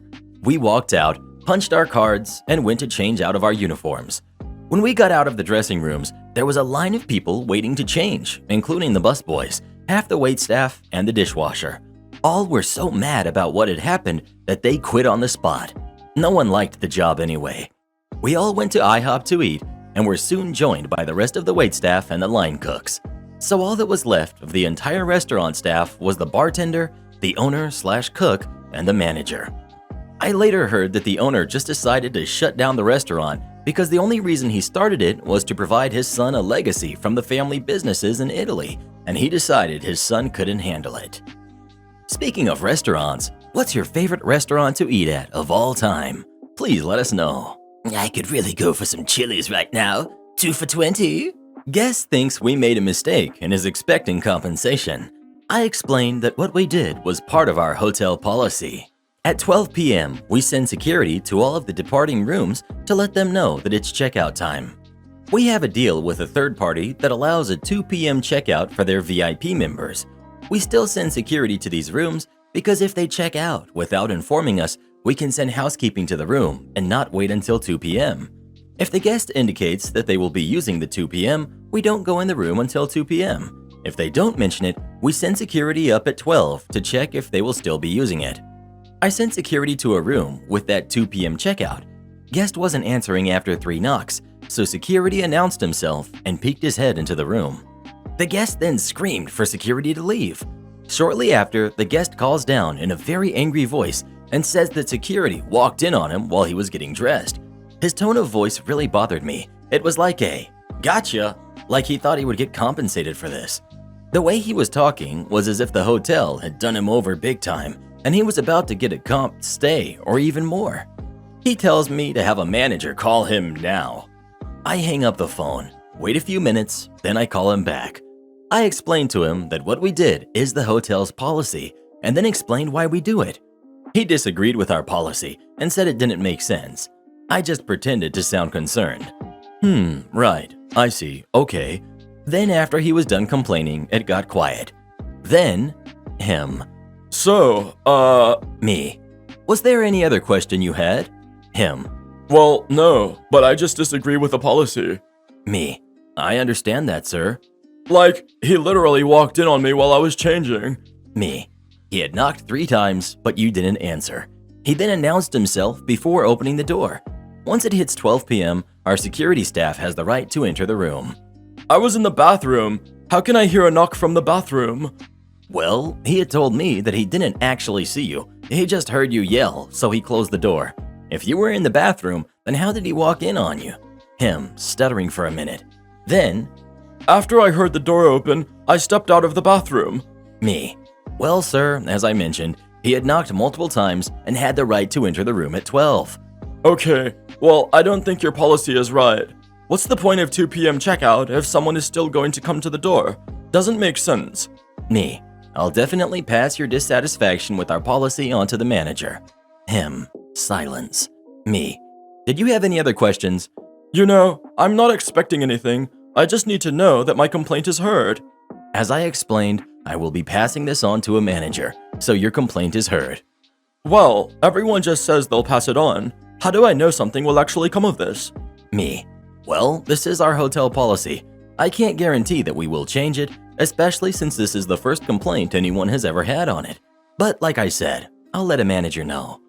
I don't want you to give me anything free or anything like that, but you're not going to do anything for me? If you aren't expecting any compensation, then what else can I really do for you other than pass your feedback on to a manager? Did you have something specific in mind? Him. Silence. Then, So you're basically telling me you're not going to do anything for me? me. What I'm doing for you is giving a manager your feedback like you asked. As for compensation, we can't compensate someone just because they disagree with our policies. Him. So basically, you're not going to do anything? Me. That is correct. Hangs up. Edit. Just clarifying, the 2 p.m. checkout is not a paid perk. It's comped since they're a member of the third-party service. The guest didn't specifically pay to get a later checkout. Think about if you want to be employed here. Will do, boss. So this is from over a decade ago, but it's the only time I've ever quit a job and thought y'all might enjoy it. I worked for Target on their overnight team, 10 p.m. to 6:30 a.m., and eventually a specialist position came up, for which I applied and was granted. This was the position of receiver, scheduled to work 6 a.m. to 2:30 p.m., which basically was the person who would take in vendor orders, i.e., not things that were sent straight from corporate, but instead the Coca-Cola guy or the Lay's potato chip guy, etc., and specialty orders that came in at times other than the main truck. This was a job where instead of one major task, you dealt with about 20 minor ones throughout the day, and your day varied based on the whims of the people who are bringing things to you. We had a delivery cutoff of 12 p.m., but management would always say, just take things no matter when they came. I generally was really good about managing my time and making sure if I needed to stay late for something important, I did. And if it was something minor, say the romance books that could wait overnight to process, I'd get it first thing in the morning. I had a good rapport with my boss, and I got great reviews. Then my boss got a promotion, and my new boss was a real jerk. The new boss, we can call him John because that was his name, forget you, John, was a tyrant of the pettiest type. He'd wonder why things were left overnight when I wasn't busy earlier in the day when he saw me, because I'd completed all my tasks, and I can't make UPS come faster than they do. When Target's corporate told my department it was busy enough for a 20-hour-a-week worker, he refused to let me get anyone for longer than 30-minute lunch breaks. The straw that broke my back was P-Fresh. For those of you who didn't work at Target in the early 2000s, P-Fresh was what they called their new initiative to have groceries in the store. It was a big deal for them, and my store was one of the pilot stores in our area. I would be the first person to have to deal with this, and then I would have to teach receivers in the area how it works by having them shadow me for a day at my store, and me at theirs when they get their fresh food. The fresh food came in a separate truck that arrived at 4 a.m. I expected, like I was informed, I would simply have to process it first thing in the morning when I got to work. Instead, John decided that my schedule was going to be changed to 4 a.m. to 12:30 p.m. Getting up at 3 a.m. to be at work at 4 a.m. was not fun, but I dealt with it because I was a team player. However, John still insisted I needed all of my work done by the time I left at 12:30 p.m., an impossibility when the cutoff for deliveries was 12 p.m. I still prioritized things as good as I could, and nothing urgent was left undone for more than 24 hours, when Target was pretty good at making sure we had plenty of time to receive things before they had to hit the floor for street dates and such. The straw that broke my back was when the specialist position was terminated. Basically, Target wanted those special positions in the normal chain of command, which is fine. However, when they did this, they also gave lots of power to John. You see, it was in my old position that I had weekends off, because people don't deliver on the weekends, and was not required to work holidays, along with being a guaranteed 40-hour-a-week, Monday through Friday position. When this change came through, HR informed us that we had a week to decide whether we wanted the position or if we wanted to go to another position in the company, or if we wanted severance. HR informed me that nothing would really be changing with my job because it was still important, whereas other jobs like the jewelry counter weren't considered as important and were being rolled in with other things. I was going to stay with the position until John brought me into his office later that day. He told me he was tired of my poor attitude involving getting things done, so he was changing my schedule to a split shift. Basically, he wanted me to come in from 4 to 5 a.m., then go home for an hour, then come back at 6 a.m. and work until 1:30 p.m. He also told me that any overtime would no longer be allowed and that I'd have to start working 1 weekend a month and holidays. He also wrote me up for something that I did not do, but the person who covered my lunches did, under the guise of me not training them properly. His words were, You need to think long and hard about how you are working and think about if you want to be employed here in a month. I told him he was absolutely right. I told him I would be right back. I had to run to the restroom. Instead, I went to HR and told them I'm taking the severance, and as it was 12:25 p.m., I'm guessing this is my last day. I then got to go back to John and tell him what I just said. He told me that I had to come back next week to train my replacement. I walked out of that building happier than I had been in the last 3 years working there. I got texts over the next few months of the fallout. The receiving department was a nightmare for months, and since I was the only one who knew how to handle their refrigerated trucks, they lost an entire truck's worth of merchandise that week. That was not a good look for them. Additionally, corporate had to send out people from out of the area to cover all of the training I was supposed to provide, which cost them a lot of money and made corporate even more upset with John. Last I heard, he had been let go, and the next place he worked fired him for harassment. I had a month's vacation where I got totally prepared for WoW Cataclysm, and then I took a new job. I was happy as a clam. Am I the jerk for exposing the real reason why my cousins weren't invited to my wedding? This incident started about 4 years ago, but a recent post reminded me of it. A lot of my family had my back, but I don't trust their judgment on a number of things. Background: my 3 cousins, males, 14, 16, and 17 at the time, had a phase where they wanted to be famous YouTube pranksters. They thought they would achieve stardom by posting some really mean-spirited prank videos. I didn't find out about this until later, but several of their pranks targeted my then-girlfriend, now wife, Esther. One of which was swapping out my wife's fakin' bits with actual bacon, then secretly recording her as she ate salad with the real bacon bits. Esther doesn't eat pork for religious reasons. Their sister showed this video to us. Our reaction to the video was so visceral, we seriously considered pressing charges on my cousins. In the end, we didn't, but we cut off contact with my 3 cousins and their mother, my dad's sister, who acted like it was no big deal. The cousins never apologized for what they did. A few years later, and Esther and I are getting married. We sent out invitations around October of 2019. Middle cousin made a post on Facebook calling me out for excluding his family and asking where their invites are. Then he called my wife and I names for disinviting them because he's gay. That's literally how I found out he was. I had no idea beforehand. Good for him, but that doesn't excuse him for what he and his brothers did. Most of his followers who responded agreed with him and demanded that we invite his family. I felt like I had no choice at the time. I wrote a comment saying something on the lines of, "The reason why you, cousin 1 and 2, and aunt weren't invited was because you turned my wife-to-be into the butt of your immature prank videos and tricked her into eating something her faith bans." Their sister backed me up and shared the video. According to a post middle cousin later made, he got fired from his volunteer job at a teen helpline and had another job offer pulled because the higher-ups saw the video. Something similar also happened to his brothers. Their sister confirmed it. As far as I know, they're unemployed and living with their mom. I don't know which part upsets me more, my cousins bullying my wife or lying about it to cover their own tracks at our expense. Most of my family backs Esther and I, but I don't trust their judgment because they have their own reasons to be mad at my aunt and her family. Those guys are in their 20s now and act like the videos were no big deal while blaming Esther, me, and their sister for ruining their lives. Their mom is no help either. Am I the jerk for setting the record straight and telling everyone the real reason why my cousins weren't invited to my wedding? Well, who do you think is the jerk? OP or his cousins? Please let us know. Pro tip: anyone who tries to start drama with you on Facebook shouldn't be part of your life. It's not 9 a.m. yet. I worked for a small startup for the first few years of my career. My boss, the CEO, seemed to be still grasping object permanence, as he had a hard time wrapping his head around people working where he could not physically see them doing so. But he was getting better over time. Business hours were 9 to 6, but all of our work could be done from home, and we had an office in Australia that some people communicated directly with, and tight release schedules sometimes meant long nights followed by late starts.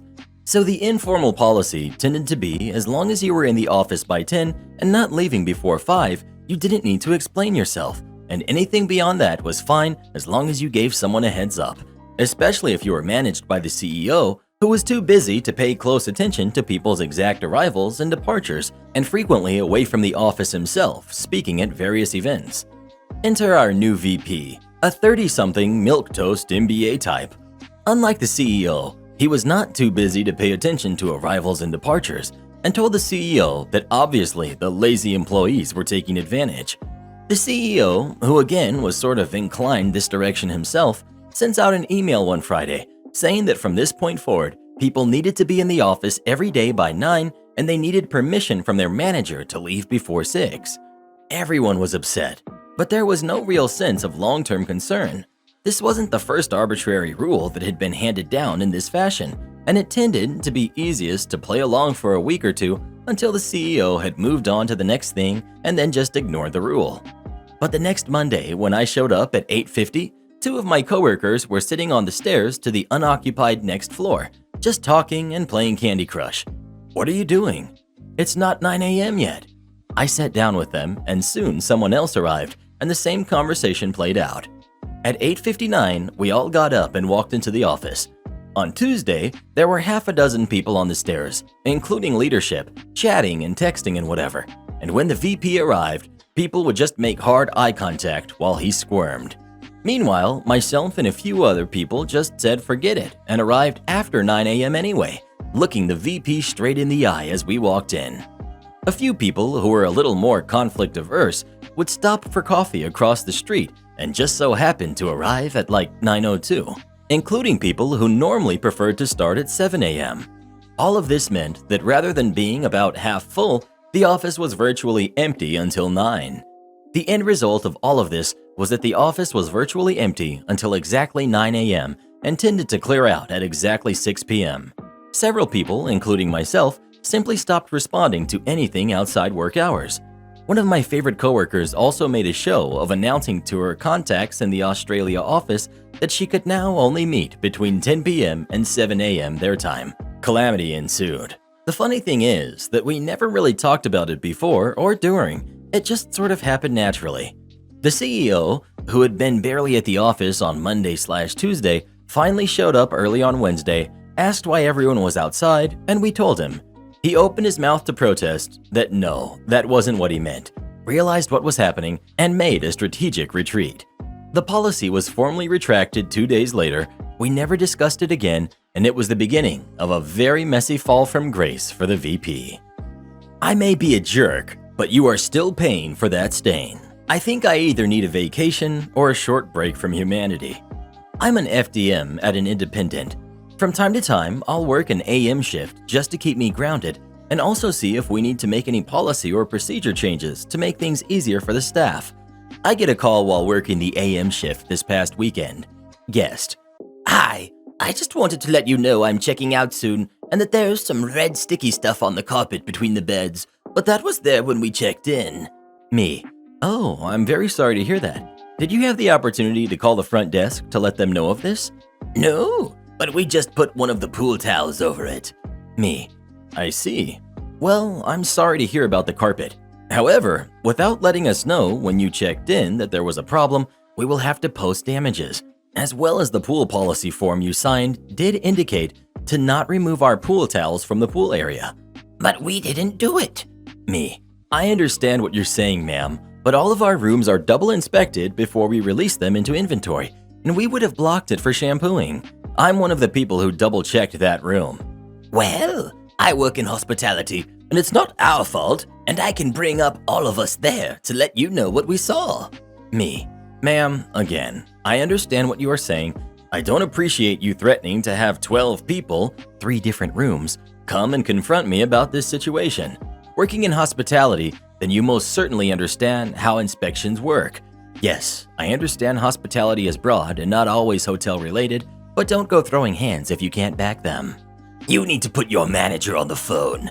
Me, I am the front desk manager, ma'am, and your cards will be charged in accordance with our policy and the document you signed upon check-in. This is the final decision and will not be reversed. My GM always backs me, thankfully. Guest, You're a jerk. Me, thank you. Yes, I am, ma'am. You enjoy your day. I'm the hyper-vigilant one when it comes to room checks. So if there was anything on that carpet, it would have been shampooed within minutes and sold last to let it dry. Or we'd block it for the night. Either way, there was nothing on the carpet, and with all those darn kids with them, I know pop or juice would have been spilled. If she had called the desk right away and let them know there was a spill, there would have been no damage posted because I appreciate honest people and accidents do happen. But to lie and then call me a jerk? Oh honey, I have earned that jerk title and wear that crown proudly. Entitled mom tries to get me to spend more money on her kid. I'm a daycare teacher, 4 to 5-year-olds. I love my job. It fulfills me and it makes my life worth living. Once a month we do parties. Most teachers just watch a movie. I love to do themes. I love making decorations, photo props, games that fit into the theme.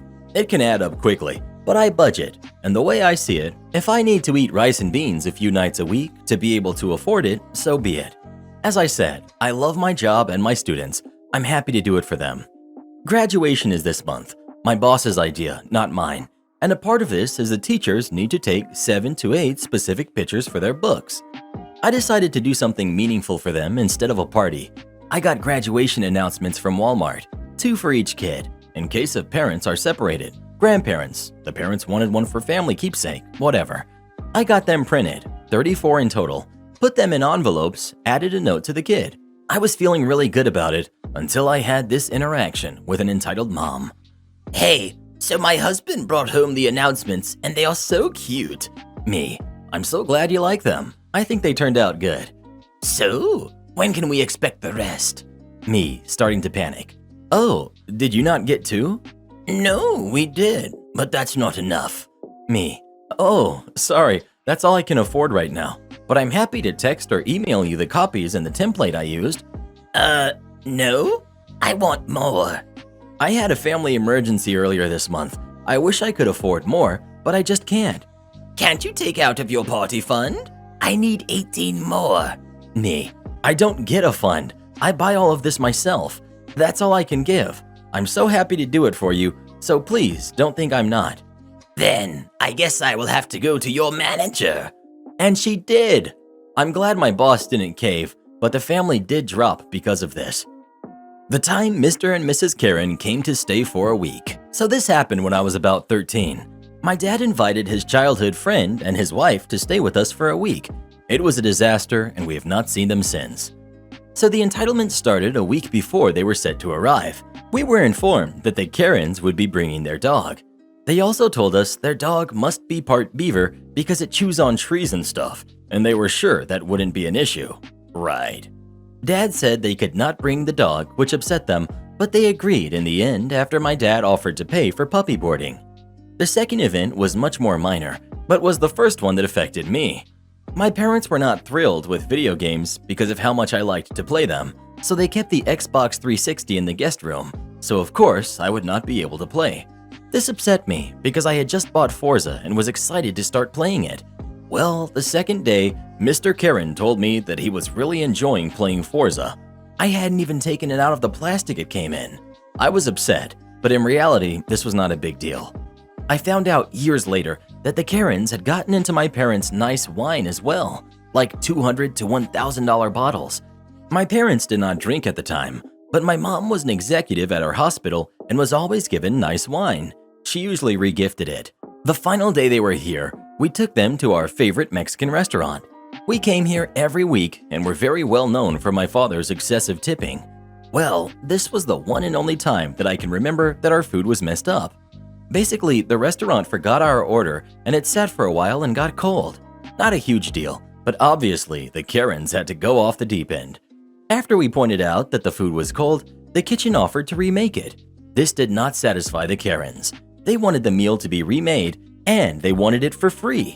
Now, I'm not sure how everyone else views this kind of stuff, but I was raised to believe that either you get refunded or you get your meal remade, but not both. Now my dad reminded Mr. Karen that this meal was his treat and that remaking the meal was more than enough. Mr. Karen would not let it go, and eventually a manager offered to comp the remade meals, which we had at this point. Being a Karen, that was not enough, and somehow Mr. Karen got breakfast buffet vouchers thrown in as well. They were leaving the next day, so they wouldn't get a chance to use it, so I don't know why he demanded it. Being a kid, I wasn't paying a ton of attention and was happy that I got 2 meals. I was hungry and ate my cold burrito while the adults were arguing and was still brought a new one. My dad was beyond embarrassed as we knew the staff very well. My dad ended up paying for the meals, both the originals and the remakes. He's generous and stubborn beyond belief. He was not about to not let him pay, and left an unbelievable tip for having to deal with this while Mr. and Mrs. Karen were not paying attention. My parents were really nervous to go back because of how poorly the people my dad introduced as his friends treated the staff. Staff were cool about it though, and we never brought people we were not 100% sure about to that restaurant again. I have not seen the Karens since. Karen loses it in my video game store. I work at a family-owned video game store in a big shopping strip at the beach. We're 80% retro stuff, but we always take modern games and consoles because they move quick, especially these days.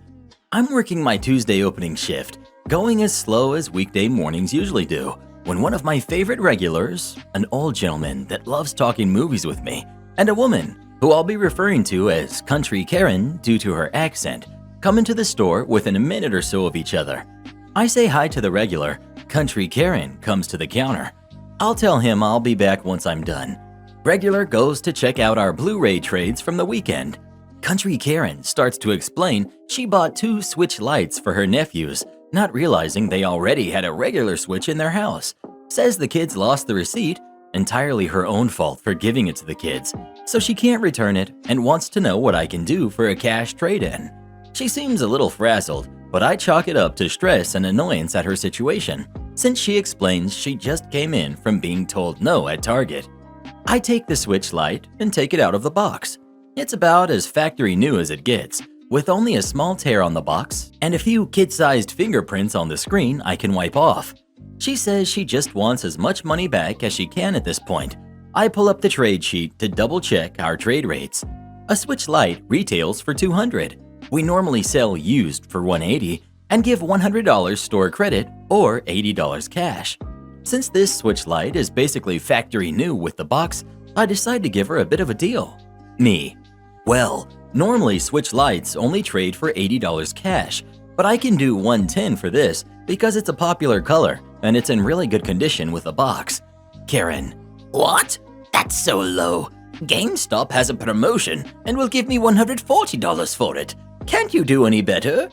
Normally, we try to beat GameStop's everything by at least 15%, but being corporate with more employees and less stock per store, they can get specials and promotions done we can't. Plus, we can only match them on trade value for newer consoles, due to the little profit we turn taking them at GameStop's prices. I explain this to Country Karen, and she goes from frazzled and a little impatient to, well, a Country Karen. Wow, I thought you guys would be better than GameStop since you're a small business, but if you're going to nickel and dime me, I'll just go to them from now on.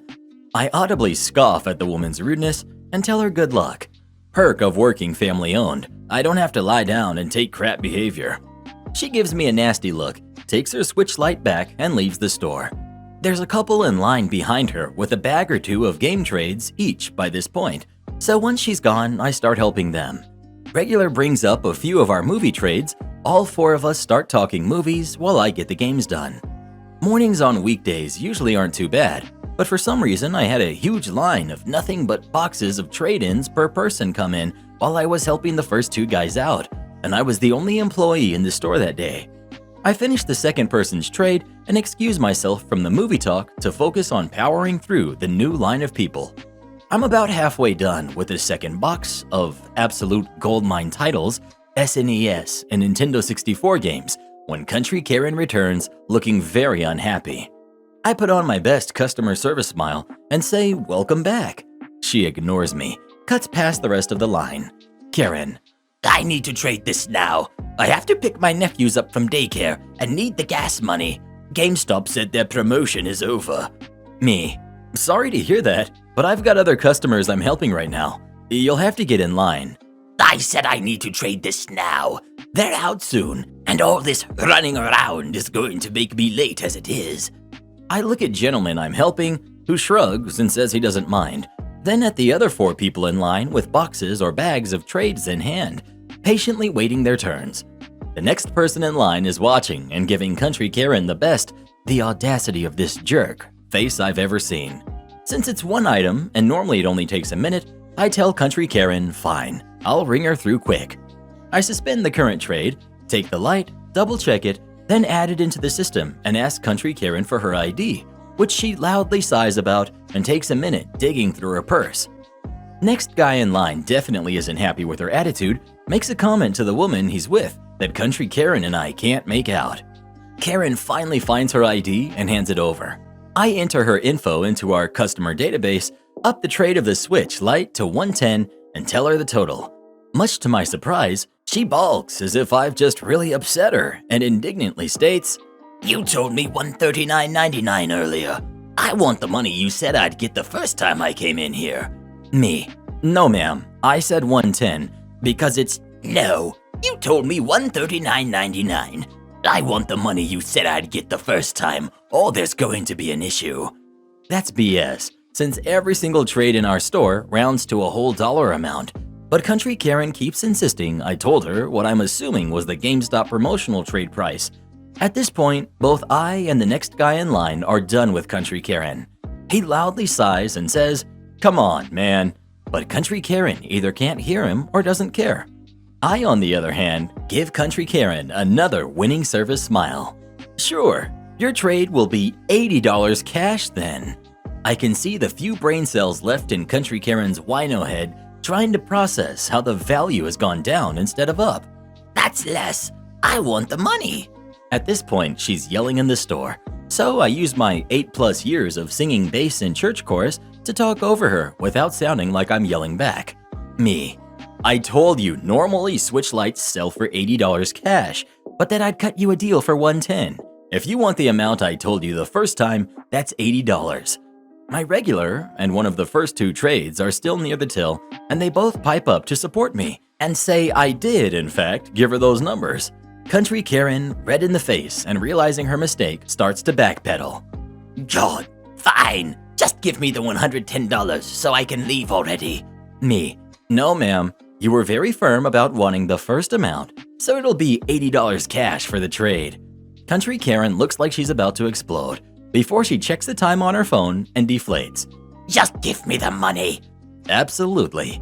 I ring out her transaction for $80, make her sign the receipt saying she agrees to the trade, then loudly count out $80 cash and 20s for her, which she snatches off the counter and storms out of the store with, while the next guy in line is bent over the box of games in his arms, laughing his butt off.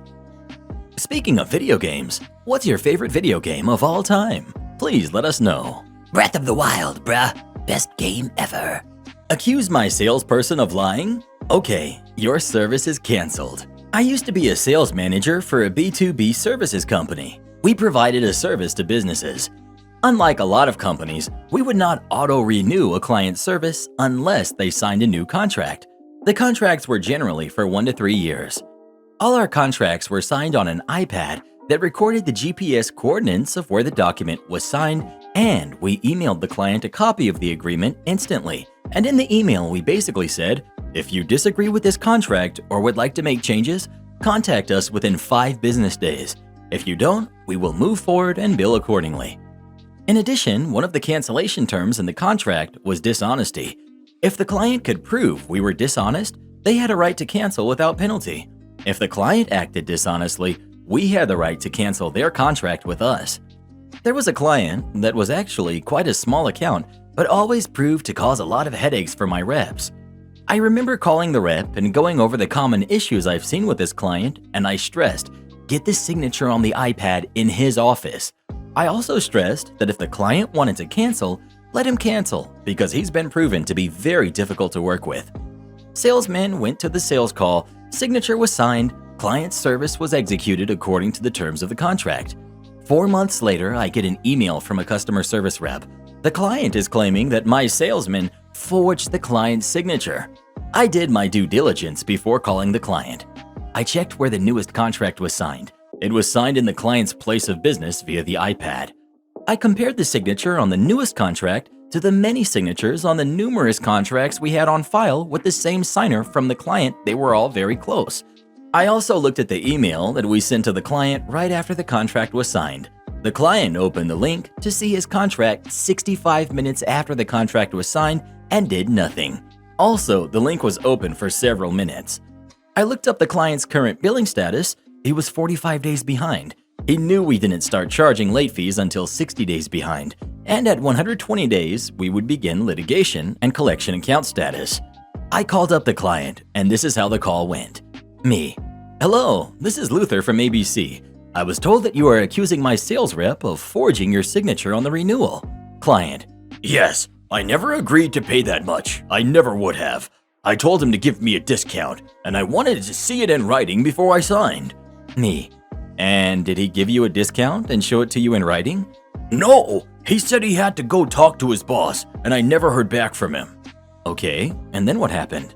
Well, y'all kept up the service, and I noticed on my billing it hadn't gone down, but up in cost. And I looked back in my emails and saw the sales rep forged my signature, and that's illegal. Me: yes, you are right. If the salesperson did forge your signature, that is illegal. Well, good to see that we agree on that. Me: after the contract was signed, regardless if the signature was forged or not, you would have gotten an email with a link to the contract asking you to verify that everything is correct. And if it's not, to let us know within 5 business days. Did you get that email? If you did get the email, did you review the contract? Well, yes, but I was pretty busy and didn't open up the email until recently. Me: I totally get it. We are busy nowadays. So assuming he did forge the signature, what would you consider an acceptable resolution to this? Would you want to end service with no penalty? Would you like a discount? I would like a discount. And what would you consider an acceptable discount? 3 months of free service. Me: got it. Well, Mr. Client, I got several problems with your claim that my sales rep forged your signature. And before I fire this salesperson for forgery and offer you a discount, I'd like to see if we can't address those problems. Sounds fair. Me: the signature was captured on our iPads, which records the GPS coordinates of where the signature happened. Per the GPS coordinates, it happened inside your place of business. Well, he knows that, right? Yes, he did. That just means he forged it inside my building. Me: okay. Well, the next issue is that the signature on the renewal contract looks exactly like the previous contracts. He just copied my signature. I know I didn't sign that. Me: could it be possible someone else in your company signed it? No, everyone here knows I'm the only one that gets to sign those contracts. Me: I understand. The next issue I have with your claim is that the link to the contract that was emailed to you was open 65 minutes after the contract was signed. No, it wasn't. Me: yes, sir, it was. The reason why we have you click a link to view the signed contract is so we know if you opened the link or not. Not only that, it appears like the link was open for several minutes, which to me would indicate that the person who opened that link reviewed the contract. Also, the fact that no one ever responded to the email would indicate to me the person who reviewed the contract was fine. Are you accusing me of lying? Yes, and because of that, I will be canceling your service with us effective immediately. How would you like to pay your current balance? You're canceling my service and want me to pay? Yes, I want you to pay for the services we provided. I'm not going to pay. If you're not going to pay for the services we provided, I'm going to have to refer you to our collections department, and they will add late fees, and if you don't pay them, they will refer you to our law firm for litigation. We have a contract. You can't just cancel my service. Actually, I can, since I have good reason to believe you're lying about the accusation that my salesperson forged your signature. Everything I have says you signed it. Our contract states that we cancel your contract for being dishonest, and that's what we are going to do. Forget you. He hangs up. I referred the client to collections. He eventually paid them without us having to sue him. Honestly, we probably would have just sold his debt to a collection agency due to the dollar amount not being high enough to be worth it to sue. Hotel guest overreacts, resulting in him being charged $1,000 extra. A few evenings ago, a guest wrapped in a pool towel came to the front desk and tossed his keys on it, informing me that they aren't working. I apologize, remake the keys, and send him up. He comes back downstairs, tosses the keys back on the desk, and says that it still isn't working. He tells me a yellow light is coming up, and when this happens, it means that the card reader on the door needs to be reprogrammed, which takes 20 minutes. This happens very rarely, and we always make it up to the guest. I inform the guest of this and tell him that my maintenance guy left 20 minutes ago, but I will have him back to fix it right away. As I call the maintenance guy, the guy starts huffing very heavily while staring at me with his eyes wide open. I inform him that our maintenance guy will be here in 20 minutes. I said I'm comping his breakfast from yesterday, then tell him that if he wants, he can head back out to the jacuzzi and we'll send him some drinks on us as well while he waits. Him. I will not do that. My girlfriend is upstairs waiting for the door to open in my suite that I paid to use. Me. I apologize for that, sir. As I mentioned, my maintenance guy will be here in 20 minutes, so if you can bear with me until then, we'll get you into your room. I don't want to go into my room in 20 minutes. I want to go into the room that I am paying $400 a night for right now. Me. Sir, this is completely our fault, but you must understand that sometimes things out of our control can happen. It'll just be 20 minutes until he gets here, and we will, of course, make this up to you. Him. I'm paying $400 a night to stay here. I want to go to my room now, not in 20 minutes. Me. I understand that, but like I said, there's a problem with your card reader on the door that only our maintenance guy can fix. I want you to get into your room, but we can't until our engineer gets here. So, you're not going to let me into my room? I want you in your room. It just physically can't happen because of the problem with the key reader. So you're not going to allow me into my room that I pay $400 a night for? This goes back and forth and continued on for a few more minutes. Me. Sir, you need to lower your voice. I admit that this is our fault, but that doesn't mean you can scream. I will not lower my voice. You're not allowing me to go into my room. I'm allowing you to go into your room. You just can't because of the card reader. So you're not letting me into my room? I let you go into your room. I'm perfectly fine with you going in your room. But I can't. Yes, because your card reader is not working. He then asked if he could go into another room while he waits. But at this point, I was done with him and his crap and refused to help him. I told him no. I then told him that this conversation is finished and he has to wait. A few minutes later, I felt a burst of wind from outside and felt bad that his girlfriend might have been cold because of his stupidity. I make keys for a room next to theirs and give it to him so she can go inside. He takes the keys. His girlfriend refuses to go into the new room with him. He gets in, then slams the door shut, leaving her outside. Once engineering starts working on his door, he hears the guy talking in the room. Later, the engineer told me that the dude was on the phone with his mom complaining about the hotel. We got his room ready. I went to tell him, and in front of me, he's still repeating, Mom, I'm spending $400 a night here, and they're not letting me into my room. Anyway, I guess him and his girlfriend fought because 2 hours later, she leaves the hotel with her bags. He then walks in and out of the lobby a few times for a few more hours while walking slowly and staring at me wide-eyed. Everything he does angrily. Pushed open the front doors hard, slammed on the elevator buttons, etc. Every time he closed his room door on the 4th floor, a guest would call asking what the noise was because of how hard he was slamming it. Suddenly, at around 9 p.m., I hear a loud slamming sound over and over again. I get like 10 calls from scared guests. Turns out, this dude was just in his doorway opening and slamming his door shut over and over again. I call him and tell him that if he slams a door one more time, he's getting kicked out of our hotel. Well, he slammed it repeatedly again. He came downstairs around 9:30 p.m. to check out as I was calling security to kick him out. While I was in front of him, I got a call from a guest asking what the sound was. In front of him, I told him that it was an out-of-control guest, but not to worry because he's getting kicked out of the hotel. I handed him his receipt, which he crumpled up and threw on the floor before walking out. The next day, housekeeping reports that the door frame is shattered. Per the general manager, we charged him $1,000 for the broken door frame. I also added the comped breakfast back onto the bill. Best part, 2 weeks later, I saw a 1-star review from him stating, "They wouldn't let me into my suite that I was paying $400 a night for. Ruined my anniversary. Would not recommend." Can't leave before the end of my notice period? No problem. Last month, my manager drops a bombshell. The company has decided to scrap the big project that my team has been working on for the past 2 years. We must wrap up everything, and starting from June, we will all be moved to different teams. Now, I'm a data analyst, and the company doesn't have an open project that requires a data analyst. So they looked at my profile, saw I had some basic knowledge of programming, and decided to move me to the dev team.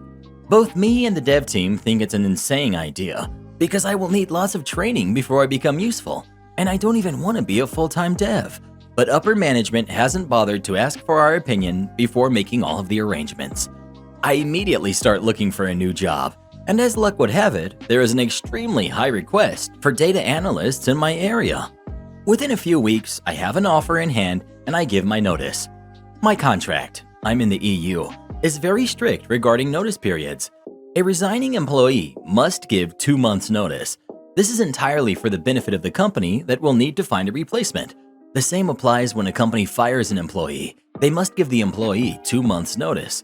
However, it's possible to shorten the notice period by mutual agreement. So when I sit down with my manager and HR, I tell them I'd like to give only 2 weeks' notice and leave at the end of May. I tell them that I've already started wrapping up my activities before my move to the dev team, and I don't have any ongoing projects that I need to transfer to my colleagues, so 2 weeks out would be more than enough to finish documenting everything. They say absolutely no. I have to stay here for the entire 2-month period, which is fine by me. My new job doesn't start until August, and I don't mind being paid in the meantime. The only reason I suggested shortening the notice period was because I thought I was doing the company a favor. I thought I'd be stealing their paycheck if I stayed for 2 months, even though I don't have anything left to do. But since they pretty much told me I was being unprofessional or that I was trying to cut and run, okay, I'll take their money in exchange for sitting around doing nothing for a few more weeks. You may think, but Renticle, they're going to find some boring task for you. Well, they can certainly try, but the projects they're working on are so different from what I do that I'm pretty much useless to them. For example, someone will ask, "Can you do XYZ?" And I will honestly answer, "I've no idea what an XYZ even is, but I will be happy to help if you teach me." At that point, they'll say it would take too long and it's not worth it to train me since I'm leaving soon. So my working days now go like this. I show up at 9 a.m. sharp and go to my office, where I'm the only person since the others were moved to different teams. I have a leisurely second breakfast, check my email, then I send a message to our team's group letting them know that I'm free and to ask me if they need help with anything. Then I remote into my home PC and play until lunchtime. I have lunch, coffee, I chat with my coworkers. They're quite nice. It's too bad that upper management is crazy. I'm going to miss them. In the afternoon, I usually check Reddit. I chat with my friends if they're online, play a bit more, and I'm out of the door at 5 p.m. By the way, they would like for me to vacate the office so they can use it as a meeting room, but they can't until I leave. There are no empty desks anywhere. The dev team already hired someone else and has no space. So, tough luck. A Karen complained to me about the free food at a high school dinner theater show. I was in theater for all 4 years of high school. Every year, the sophomore class would put on a medieval-themed dinner theater that parents and other family members were invited to attend. They got free dinner and a show. My role was a dancer/waitress. The most I had to do for the waitressing part was fill up people's waters and serve the food. It was a preset menu, so it's not like I had to take orders or anything. In the middle of the show, after I did my dancing part, it was time to serve the food. It was chicken, mashed potatoes, and I think a side of veggies. After the families ate the food and watched some more skits, I went to collect the plates. This Karen death-gripped my arm and said her chicken was flavorless and that she was waiting a long time for someone to come around and ask her how her meal was. Apparently, she wanted to send it back. I really thought this was some mom trying to be funny with me, but no. I was just a 15-year-old girl and didn't know what to do. I got my teacher, and she said she'll handle it. I don't know what happened after though. This Karen really thought she was in a restaurant, and these 14 to 16-year-old kids were actually experienced servers. I was most baffled when she said she wanted to send the food back. To where? It came pre-made and already cooked from the grocery store and was assembled on plates by the teachers in the back room. I think maybe she thought the cafeteria staff was in the kitchen cooking it or something. Also, during rehearsals, we weren't told to go back and check on guests and see how their food is, because again, this was not a real restaurant. This situation is funny to think about because it's kind of like if you're playing with a toddler and they make you food and hand you a plastic piece of cake, and instead of pretending to eat it and make yummy noises, you throw it on the ground and say you hate buttercream. This felt like a similar version of that. I also never figured out whose mom that was. Do not make contact with anyone from work. Once upon a time, I was working with a major Australian telecommunications company. I worked in a call center with a group of underemployed lateral thinkers. It made work great as you were always discovering new things, but it made us a bit of a challenge to manage as the department tried to hobble us to fit into the cookie-cutter molds they expected of call center operators. We had a manager who was, if I was to be generous, useless. He once went on leave for 2 weeks without a replacement being arranged. I put a balloon with a face drawn on it at his desk as our interim team leader. Team productivity under Mr. Balloon was measurably better than when the team leader was there, and I proved it with reports and all. Suffice to say, our manager did not command respect. Fast forward a few months, and one of our colleagues figured out how to spoof emails. Our manager had a certificate he proudly presented on his desk saying he had graduated something college, having completed a course in frontline management. He was extremely proud of this, and so the target vector was clear. My colleague went to an internet cafe, back when they were a thing, and sent a spoofed email to our manager. The email was built to look like it was from something college.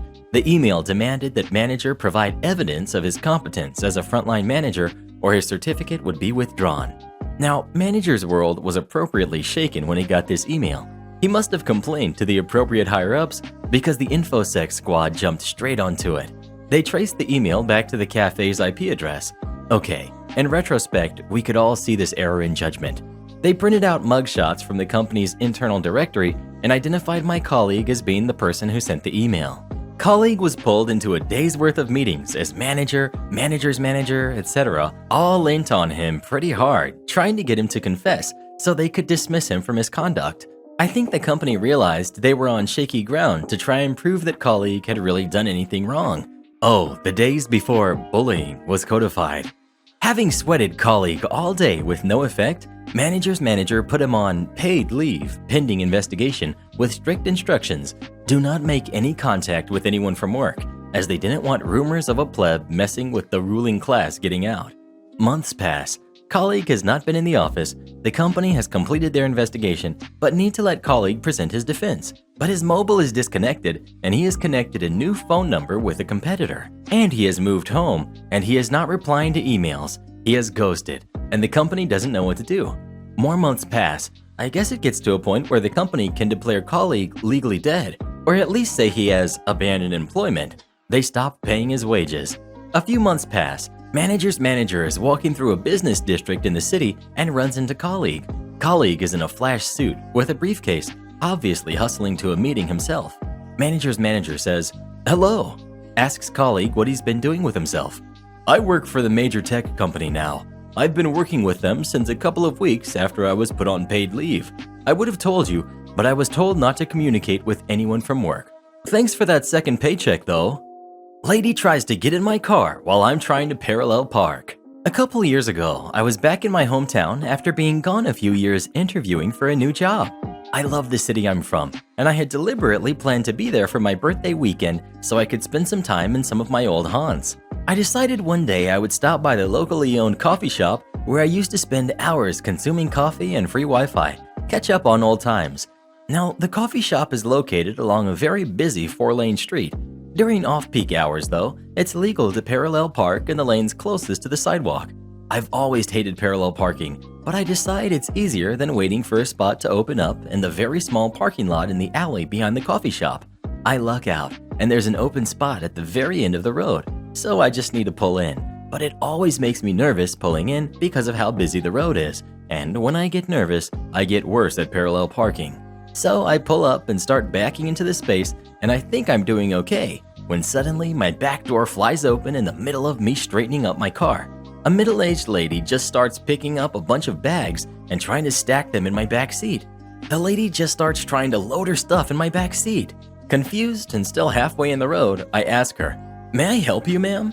She replies, "No, I just need to get all my stuff in and then I'll be ready to go." I still haven't caught on yet, and I'm like, "Why do you need to load your stuff in my car? Where are you going?" "Well, I need to get the stuff in the car so you can take me to the location." I think I suddenly realize what's going on. "Ma'am, I'm not an Uber driver," I say. "I'm trying to park so I can get in the coffee shop." Now keep in mind, at this time I was driving a 2011 Chevy Malibu that's seen better days. A couple dents, a smashed front end. This is on top of the fact that I'm pretty messy in cars and my entire back seat was filled with stuff from work to garbage. It wouldn't have passed the inspection if I wanted to be an Uber driver. I checked once when I was desperate for ways to make money. On top of that, there's no indication on my car that I'm an Uber driver, and I'm literally trying to parallel park my car. Surprised, she stood up, and her actual driver was on the side street just in front of us trying to flag her down. It was at that moment she finally realized what was going on. "Oh well, never mind then," she said as she took all of her stuff back out of my car and marched over to her actual Uber driver as I finished parallel parking. No explosive entitlement like other stories, but I swear, someone is going to get in a car one of these days thinking it's an Uber and become story fodder for r/let's not meet. And yes, I got the job, and it was a great birthday weekend. I was so happy to be going home, even if there's some weird people there. My Karen neighbor won't stop cutting my grass. I know the title sounds bad because she's technically doing me a favor, but hear me out. I work third shift and oftentimes get home at 5 or 6 a.m., but can't fall asleep until about 10 a.m. most days. I'm a very light sleeper, and I live in a trailer, so my walls are extremely thin. I don't get mad about my other neighbor cutting their lawn. While it is annoying to listen to, it's their lawn and I don't control them. However, I've explained to her twice now about my job and how I sleep, and this is the third time she has started mowing my lawn. I told her explicitly that she didn't have to do it anymore, and that I would truthfully rather her not. Leave my own house chores to me. I am a grown woman. She seemed to understand. As I write this, she's mowing my lawn. It's 11:30 a.m. I understand this is a normal time to mow lawns, but this is my property. I should also note that she uses my mower and my weed whacker for this, but doesn't often replace the gas in the mower or forgets to plug in the battery for the whacker. I have a plug in my shed specifically for this. I would go confront her again, but that would be the third time, and I'm honestly considering just beginning to lock my shed and at my gate. I've never had a problem with her before, other than the fact that she lacks a lot of common sense, and I have to explain things to her often despite her being well into her 50s. I'm not going to the park manager because I don't think it's that big of a deal, but kind of feel bad that I'm angry with her for doing something that benefits me more than it doesn't. Am I the jerk? Edit. The reason I don't want to lock the gate and shed is because our other neighbor, an elderly lady, comes and borrows our tools occasionally for her garden. I'm going to be locking it anyway before I leave for work today and go back to explain to aforementioned older lady that she can use my tools, but I'm hiding the key in an area close to the shed, and that's where the key will be from now on. I have a spare inside. Edit 2. I've taken advice from a few people and am going to get a copy of the shed key made for my older elderly neighbor and let her know the situation, but be clear that I don't want her to take action. She is the park manager. I'm not going to be hiding my key, just keeping it inside, because she is observant and will probably find where I hide it without realizing it's hidden / from her.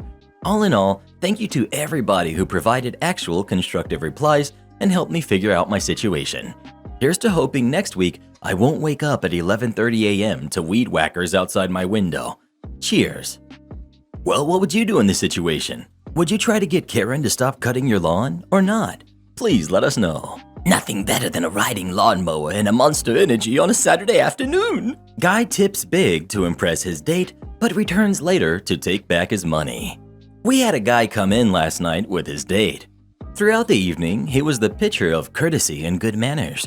He complimented me, thanked me every time I came to refresh his water or check on the table, made a point to be forgiving of a kitchen mistake, super extra nice. The dream customer, really. I appreciated it, but didn't delude myself that I was the source and figured he was just in a good mood because the date was going well. They were chatting, laughing, and having a great time, so I assumed I was an indirect beneficiary. He was certainly in some kind of celebratory mood because he was sparing no expense. He asked for our highest quality wine. She got our most expensive entree. He ordered one of every appetizer for her to sample when she made a remark that she was having trouble deciding. It was a real feast. So the evening starts wrapping up and I get their check. I ask if they'll be together or separate. She starts to say separate, but he makes a big deal of saying, Oh, are you kidding? Together. Definitely together. You never have to pay when you're with me, babe. And so on and so forth. Then slides me a credit card. I get everything sorted and bring out the receipt. He fills it out and it came to a $289 total. He doesn't even blink and makes a big show of leaving a $100 tip. He thanks me for my service and emphasizes what a lovely night they had. Of course, a tip that size is exceptional, so I thanked him profusely. He said there was no need to thank him and goes on a big tear about how underappreciated waitstaff are and to just think of it as a stand-in for all of the ingrates who didn't treat me right, going, Don't plan to tip. Don't plan to eat out, you know? Looking at the mesmerized girl the whole time and not giving me a glance. I could care less where he was looking. I was looking at the upcoming $100. I thanked him again and said I hoped to see them back soon, and that was that. So he helps her into her coat and off they go. Great night. I was riding high. About 90 seconds later, he's back in the door without her, going, I think I left my… Then, when the door shut, and looking to make sure she was out of earshot, he goes, without the slightest shade of shame or embarrassment, Mark the tip down to $20, hun. I was just playing it up for my date. You understand? And turns to go. I understand, but not how he hoped I would. But I couldn't make a scene in the middle of work. That's not my place. So I just said one more time in order to give his conscience a chance to sink in. Okay, sir. You'd like me to amend your tip from $100 to $20? Is that correct? And even though I didn't show a hint of displeasure in my voice, he shot back, extremely hostile. Yes, and if I see a cent over the 20 on there, I'm going to dispute the whole meal with my credit vendor. So, don't try to pull anything. The most frustrating part of this for me was not even going from an over 30% tip to under 10%, but rather that this poor girl was being strung along with no idea of who the guy was behind her back. It was extremely manipulative of him, which is a major red flag. I've had my fair share of toxic relationships in the past and really wish someone had pulled the blinders off my eyes, so desperately wanted to do something to alert this girl to the trick the guy had pulled, hoping it would be a catalyst to her questioning his other actions. But again, I was at work, and that just wasn't my place, so I altered the bill, and that was that. Then, just in time, something occurred to me, and I darted outside hoping to catch them in the parking lot. I got lucky. They had parked on the street instead, and he was still dealing with the parking meter. So I flagged him down and rushed across the street, nearly stumbling into traffic in my haste for a delicious moment. His date was already in the car, but rolled down her window, since no one expects the waitress to follow you out to your car, waving her arms like a crazy person. I made it across and said, more than loudly enough for her to hear me, Sir, we amended your tip from $100 down to $20 as you requested, but you'll actually need to fill out a different receipt reflecting your new total for our records. Your old receipt still has your original tip of $100 written on it, but since you just came in and asked us to charge you $20 instead, we can't have a discrepancy in our records. I hope you understand.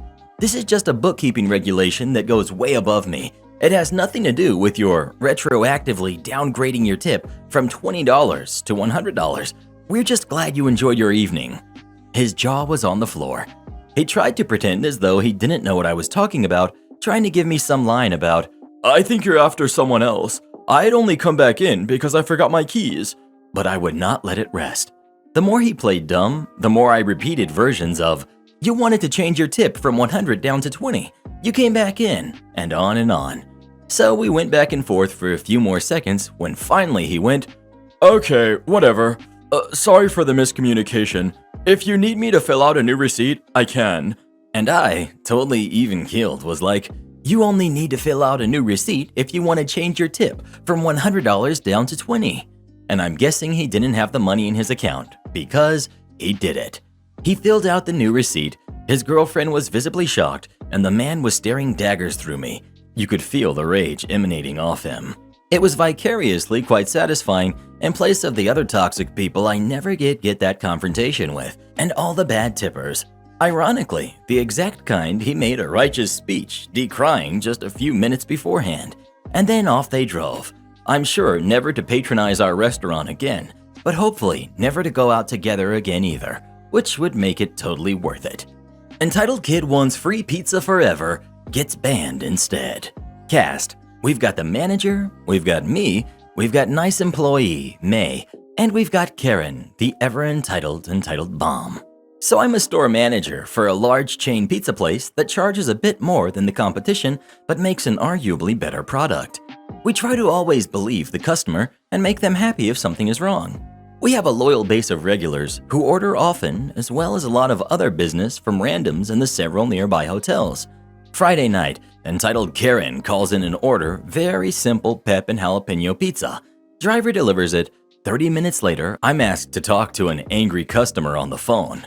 Karen: "Is this the manager? I've been on hold for over half an hour." Impossible, but okay. Me: "I'm very sorry about that, ma'am. What seems to be the problem?" Karen: "I'm at the hotel, and your driver was so rude, and my pizza is burnt." Me: "Sorry to hear that the pizza was not up to our quality standards. Can I make you another and send it out?" "No, don't bother. You have already ruined my kids' dinner, and they are crying now. Give me credit." Red flag. Me: "Okay, ma'am. I'll credit your number, and when you order next time, it will be free. I'm very sorry again. Have a good night." "Whatever." She hangs up.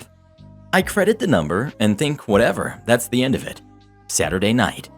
"Hey, this lady on the phone wants to speak to a manager." Me: "Hello, thank you for holding. This is me." "Are you all stupid? How long does it take to answer the darn phone?" Me: "I'm sorry, what? We've only been on hold for a moment while my employee got me." "Don't tell me how long I've been on hold. I know how long I've been on hold for." I'm groaning inwardly already. A fun customer. Yippee. Me: "I'm sorry, ma'am. How can I assist you?" "My pizza is burnt, and you have the rudest delivery driver ever. They practically threw the pizza in my face." Light bulb clicks at this story. I've dealt with this lady before. Me: "I'm sorry to hear that. I'll definitely talk to the driver about it. Can I make you a new pizza to replace the one you said is burnt?" "No, give me a credit." Me: "Okay, ma'am. To ensure our quality standards are being met, can I have a driver come pick up the burnt pizza so I can talk to my production staff about it?" "No, we ate it." Me: "You ate the burnt pizza?" "Yes, we were starving and couldn't wait for a remake, so give me a credit." Me: "For the pizza you ate?" "It was burnt. Let me speak to a manager." Me: "I am the manager." "I want to speak to your manager. You are being so rude and disrespectful. You don't know who I am, but you're about to find out." She then hangs up before I can say anything else. Being as she was extra, I let my DM know about a possible complaint on my behavior and what actually went down. Just as I get off the phone with her, I hear yelling in the lobby. Karen: "Where is that jerk manager?" I step around the partition and see this Karen wearing tacky bright green and orange with red shoes. Me: "Can I help you?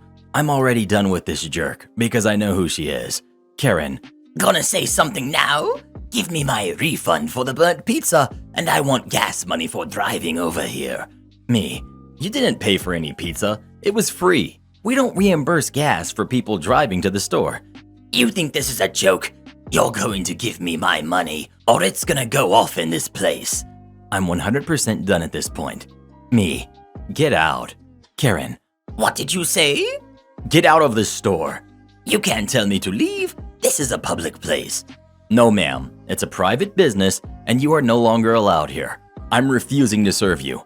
Leave now, or I'll be forced to call the police. Forget you. She continues to bellow this until the police arrive. I had to hear every sing-song version of Forget You for about 5 minutes. Police. Do you want to trespass her? Me. Yes, she isn't welcome here anymore. Police in our town are super cool with us because we give them special discounts and occasionally donate a stack of pizzas to the precinct. Police just outside main door easily heard. Okay, so you are now being trespassed. Do not come here, do not linger in the parking lot, or you will be arrested. This applies for every single pizza store, not just this one. The defeated look on her face when he said that was almost worth the cost of admission. Not the most epic ending, I know, but what can you do? Speaking of pizza, what's your favorite place to get pizza from? Please let us know. I could really go for some Papa John's right now. That butter sauce, yes. You're working 20 minutes more every day? Unacceptable. In the early 2000s, I was living in the commuter belt and working in central London. For those not familiar, London only has one train line running through it from north to south. The rest of the lines terminate at somewhere on the circle line of the underground roughly. For your average commuter, that means your local train will go between 1 and 4 stations, and so you'll favor jobs on your side of the city to save getting a bus or tube. But for many, it involves 1 or 2 of them too. For me, I only had one destination from my local station, which was a tiny, slow trains-only one, and it wasn't the station right across the road from my office. To get there, I would have to make a change. This added to the journey time just enough that I was 5 minutes late to work every day. However, I've lied to you. There was only one, and only one train a day that went to the station I wanted, but it left an hour earlier and got me in an hour and 20 minutes earlier. There was also a single train back in the evening 30 minutes after I clocked off, so my daily routine was to get the train with a change in the morning, arriving 5 minutes late, and in the evening I'd work 25 minutes extra and get the direct train home.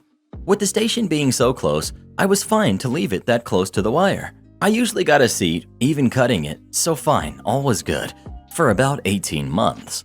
For some reason I do not understand, maybe it was my fighting with the guy who kept assigning me work, even though he wasn't my boss.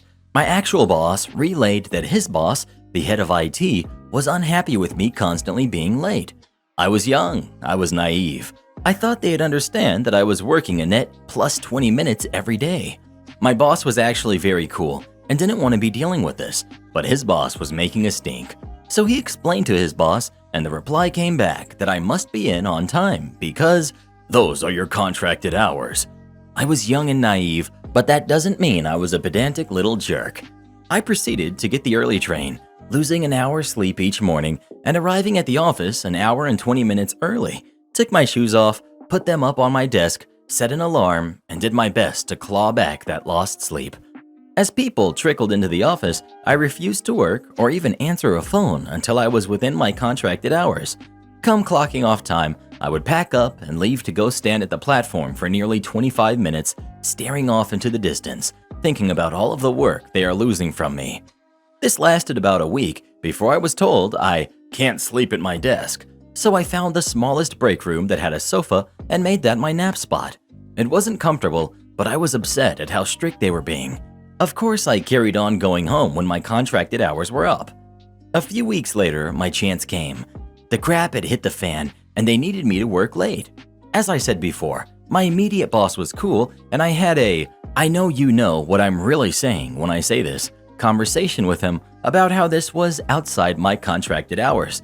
But I understand that there is a give and take, and that when it's needed or doesn't cause an issue.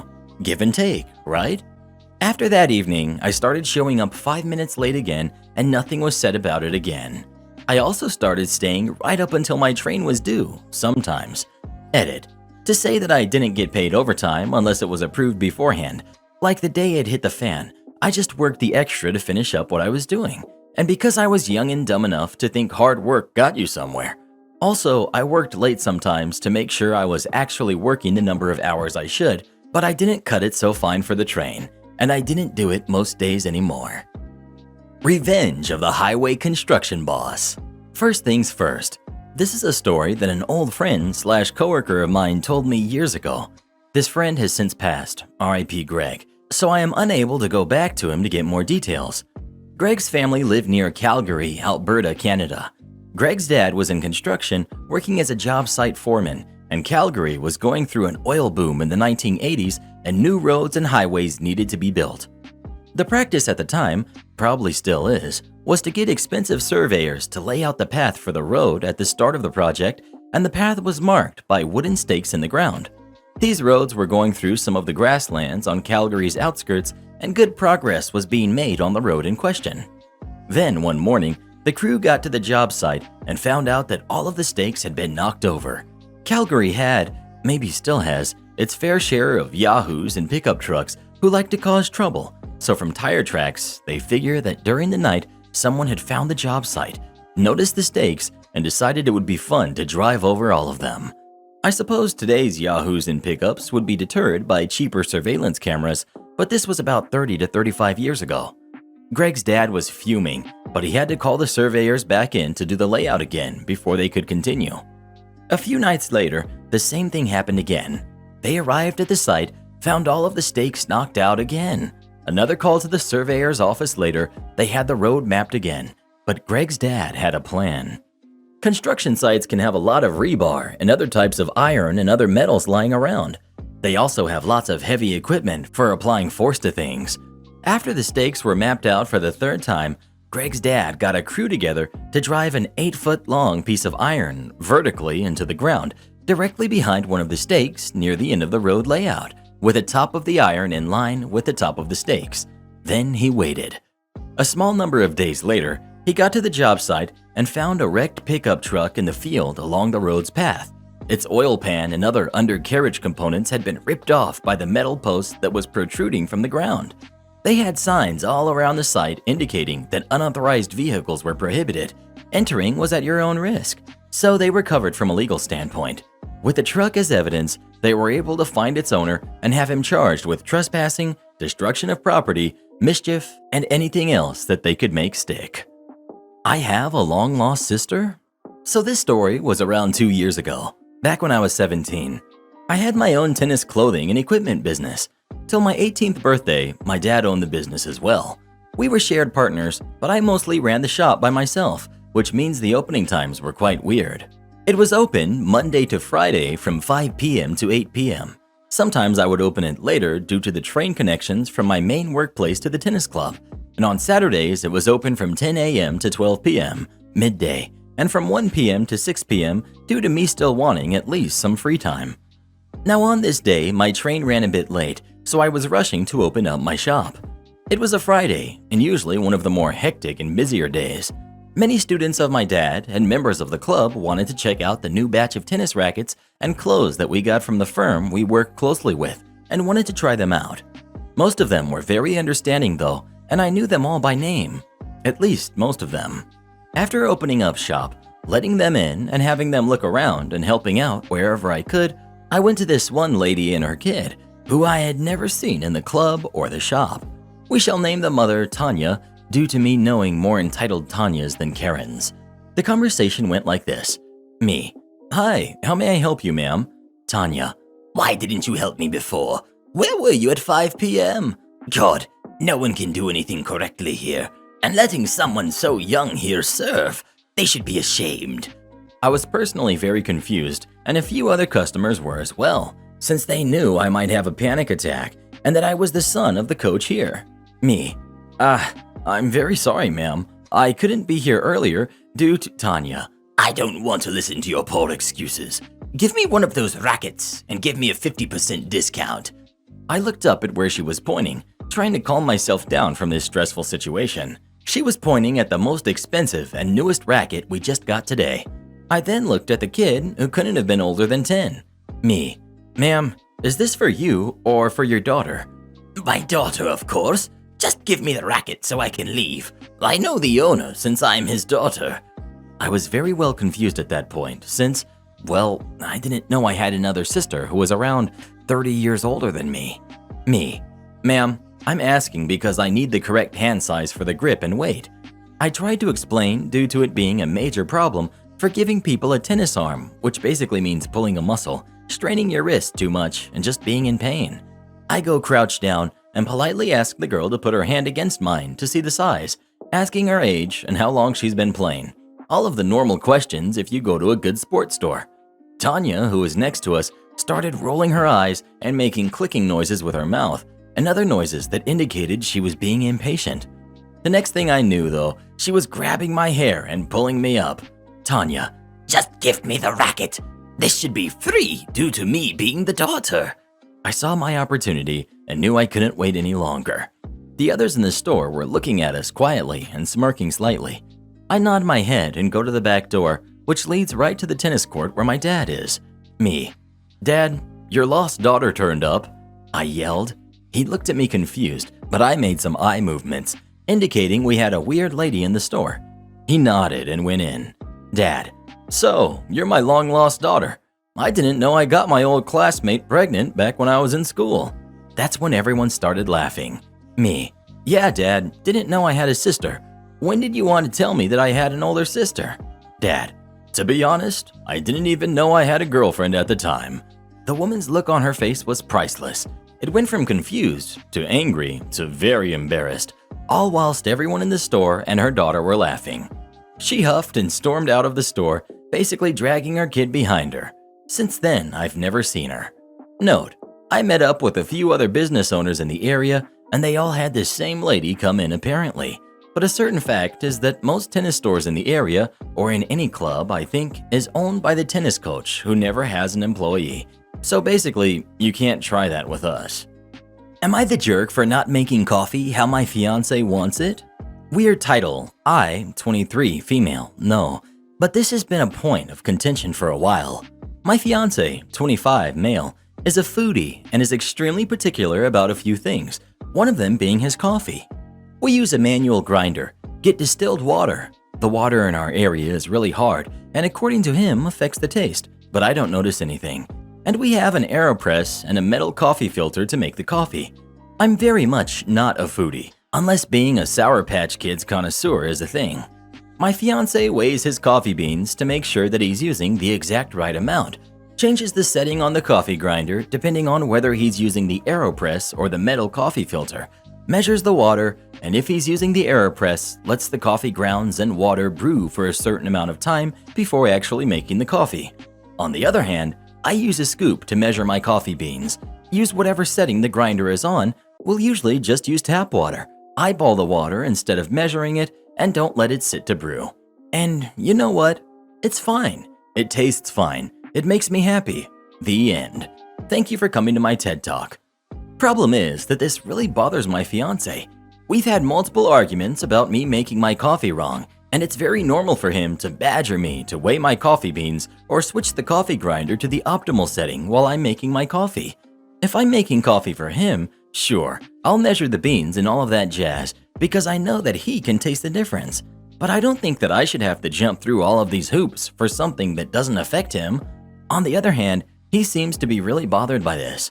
Today, as I was trying to scoop coffee beans into the grinder, he reached around me to put the scale he uses in front of me and asked me to please weigh my coffee beans. I was really frustrated because we've had this conversation so many times, so I snapped the word no at him, and he walked away and muttered, "You too," saying that even though I hadn't said it, I'd definitely been thinking, forget you. For the record, I wasn't even thinking that. So, am I the jerk for not making coffee how my fiance thinks I should, and for sometimes snapping at him when he gets pushy about it? Edit. I don't know if this is important, but I drink decaf and he drinks regular, so I'm never making coffee for both of us. I'm either making coffee for him or I'm making coffee for myself. Edit 2. I sat him down and told him that I needed him to never comment on how I make my coffee and how I was making it. He repeated it back to me in his own words to check that he understood me. A counselor once told me that this is helpful to do in an argument, and then he agreed. Am I the jerk for leaving my friend's girlfriend stranded in another city? Last week, I got a call from a friend asking me to drive her girlfriend into a major city in my country. He asked me because he knows I enjoy driving and I don't get nervous in packed traffic. Plus, the girlfriend barely drives and hates going into the city as there are lots of restricted streets and such.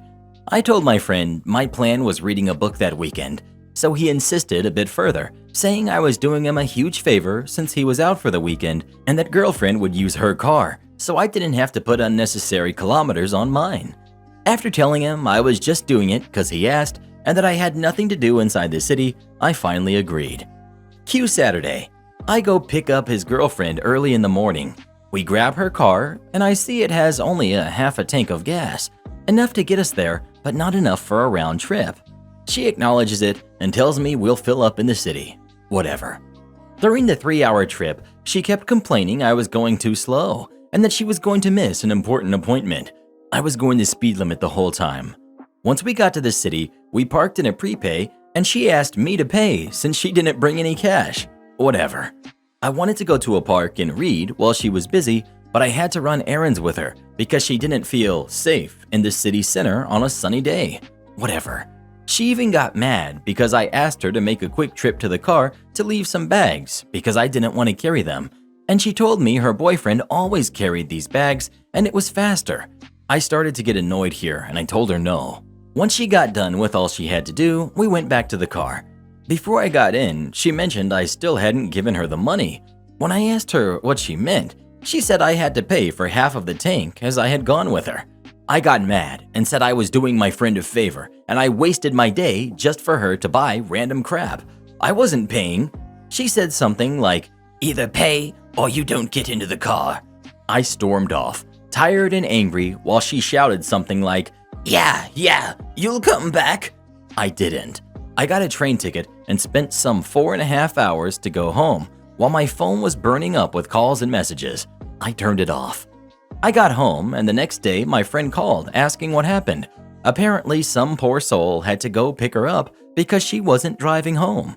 I told him and he said that girlfriend can be difficult at times, but I pulled a massive jerk move, leaving her alone there at sundown. So, am I the jerk? Well, what do you think? Is OP the jerk? Or was the girlfriend? Please let us know. I would have left her there too. She sounds like a Karen Jr., to be honest. Karen demands to meet my boyfriend. So I, 27 female, have lived with Jay, 30 female, for 4 years. We started off as housemates. She is now my closest friend. 6 months ago, I met D, 29 male. He lives on his own, so I spend most of my evenings and weekends there as it's just more convenient. He doesn't really love hanging out with people he doesn't know, so it just works out better. I recently told Jay that I will be moving in with D in a couple of months. I thought she would be upset, but she just said okay, and it wasn't until I asked her if she thought I was making a mistake. She said that she couldn't have had an opinion as she had never really met him. He has been over once or twice, but only for about 10 minutes each time as he was picking me up. She said she thought it was odd that we had never really all hung out, especially as I have spent quite a bit of time with his friends. She then said that it was rubbish that we never spent any time together anymore, and that it was clear that as soon as I moved out, we wouldn't be friends anymore. To fix this, I suggested that when he finished work yesterday, he would come around to our place and we would all hang out and have dinner, etc. So he finished work, messaged me, and suggested that we go play tennis for a couple of hours before dinner. I told my friend, and she replied that she has a little housework to do, but could then be free for that. I apologized and clarified that I just meant my boyfriend and me, and that I would be back in a couple of hours for us all to hang out. She got really upset and said not to bother, as clearly I didn't want to spend any time with her, and that today was supposed to be time for them to get to know each other. I tried to reason with her that I was going on a date, and she couldn't expect to come with us on a date, but she was still really annoyed. She said that she can't believe I would throw away a long friendship on a guy, and asked if I was embarrassed of her. She ranted for a bit, saying that she has always met other friends' partners, and they end up becoming friends too, and said that she wondered if he was controlling and stopping me from seeing people just because I quit my netball club because it took up too much of my time. I must admit that I got angry and accused her of being jealous because I have found someone and she is still single and older than me, and that my relationship is nothing to do with her and that I just like spending time with the person I will probably end up marrying. I haven't spoken to her since yesterday, and looking back, I probably did overreact, but I think it's ridiculous that she is assuming about things that she doesn't know about and thinks that she could actually be invited on a date. So, am I the jerk for wanting to spend time with my boyfriend? Well, who do you think is the jerk? OP or her friend? Please let us know. Yowza canowza. I can't wait to read these comments. Guest demands a comped stay, ends up getting charged $850. Guest attempted to check in around 3 p.m. into a prepaid reservation. Despite it being prepaid, we have a $300 security deposit that is mandatory. Her card was declining for the deposit, so we could not check her in. Guest left the hotel around 4 p.m. and ended up coming back with her friend around 11 p.m. Her friend spent $100 on an Uber to come to our hotel and put his card down for the deposit so she could check in, then had to Uber back for another $100. That's a good friend right there. The next morning, she brought me down a piece of paper filled top to bottom with her demands. First, she wanted her entire stay comped. Second, she wanted additional comped nights in the future. Lastly, she wanted comped room service and breakfast. Her reasoning? We didn't let her check in due to her card declining. Her: so, what do you think? Me: we can't comp things for you because your card declined. That is not an error on our part. Her: oh, so you're basically just blaming me then? Me: I'm not blaming you for anything. I'm simply stating that it is not the hotel's fault that your card declined. I had to wait hours since I couldn't check in. You couldn't check in because your card declined. My friend had to spend $200 on an Uber to come here. He lives very far away, but he came all the way here to put his card down for me. All this trouble for a deposit. Me: he had to do that because your card was declining. Yeah, okay, everything is my fault. Me: what would you expect the hotel to do in a situation where your card is declining? If we don't have your card on file, then we can't check you in. It's not our fault that your card was declining. Her: I am a movie producer from London. My card has declined because I'm traveling. Me: I don't doubt that. But again, we can't give you comped things because your card declined. Her: oh, and I guess that I'm such a horrible person and everything is my fault because my card declined. I didn't say that. She left the front desk. Luckily, that day was her checkout date, so we wouldn't have to deal with her much longer. Or so I thought. Her: I'd like a late checkout. Me: unfortunately, I cannot offer you a late checkout. Why? Because we are booked tonight. Every single room? Yup. She hangs up. At 11 a.m., security informs me that the guest is outside speaking to different guests. I walk out there, and other guests tell me that this crazy lady is bothering them. As I walk up to her, she was sitting with 2 random guests. Me: excuse me, gentlemen, is everything okay? Anybody bothering you? Them: it's fine, we're okay. Her: the only person bothering them is you. Me: so you guys are sure everything's good? Them: yeah, it's fine. Her: bye, you can go now. Me: remember, checkout time is 12. I start walking away, then turn around and say, oh, and if another guest complains about you bothering them, you will be kicked out of the pool. Eventually, 12 p.m. checkout time hits. I make sure that security goes to her room first as part of the do-outs. They inform me that her bags are all over the room. However, she is not there. We do smell cigarette smoke coming from the room, and an inspection reveals that she had been smoking extensively in the room. That is a $500 fee. I authorize $500 on her friend's card since that is the only one we have on file. 1 p.m. hits, then 2 p.m., and the guest does not come back to the hotel until 6 p.m. I post a $300 late checkout fee to her room as well. With the smoking fee, late checkout fee, and resort fee, the total we have placed on her friend's card is $850. When she came back to the hotel, we told her that we cannot release her items to her until we get a signature by the cardholder accepting these charges. The guest threw a fit, screamed that she is bringing the media and the press to the hotel, then left. The next day, I get a call from her friend asking why he was charged $850. I inform him of everything, and he is shocked. He said that she's having a midlife crisis right now, and her mental space is not normal. He then said that this $850 charge is outrageous. He said he didn't know what he was signing up for when he put his card down. I told him that putting his card down for her was essentially him taking responsibility for her reservation. I explained that I feel bad about it, but charging his card was not my decision. I also said that since we couldn't release her items to her, her bags are still in the room. The card on file will continue to be charged for each day the bags remain in the room, and we will only move the bags out of the room once we get an authorization form signed for the charges. He said he will gladly pay the $350 for the late checkout fee and all that, but said the $500 smoking fee is too much. He said if he is charged $850, he'll open a dispute. I asked the GM, and the most we could do is offer 50% off on the smoking fee. Instead of $850 charged, it was now $500. I emailed him back letting him know, and per the GM, mentioned that even if he gets it disputed with his credit card company, the hotel will still pursue payment in court.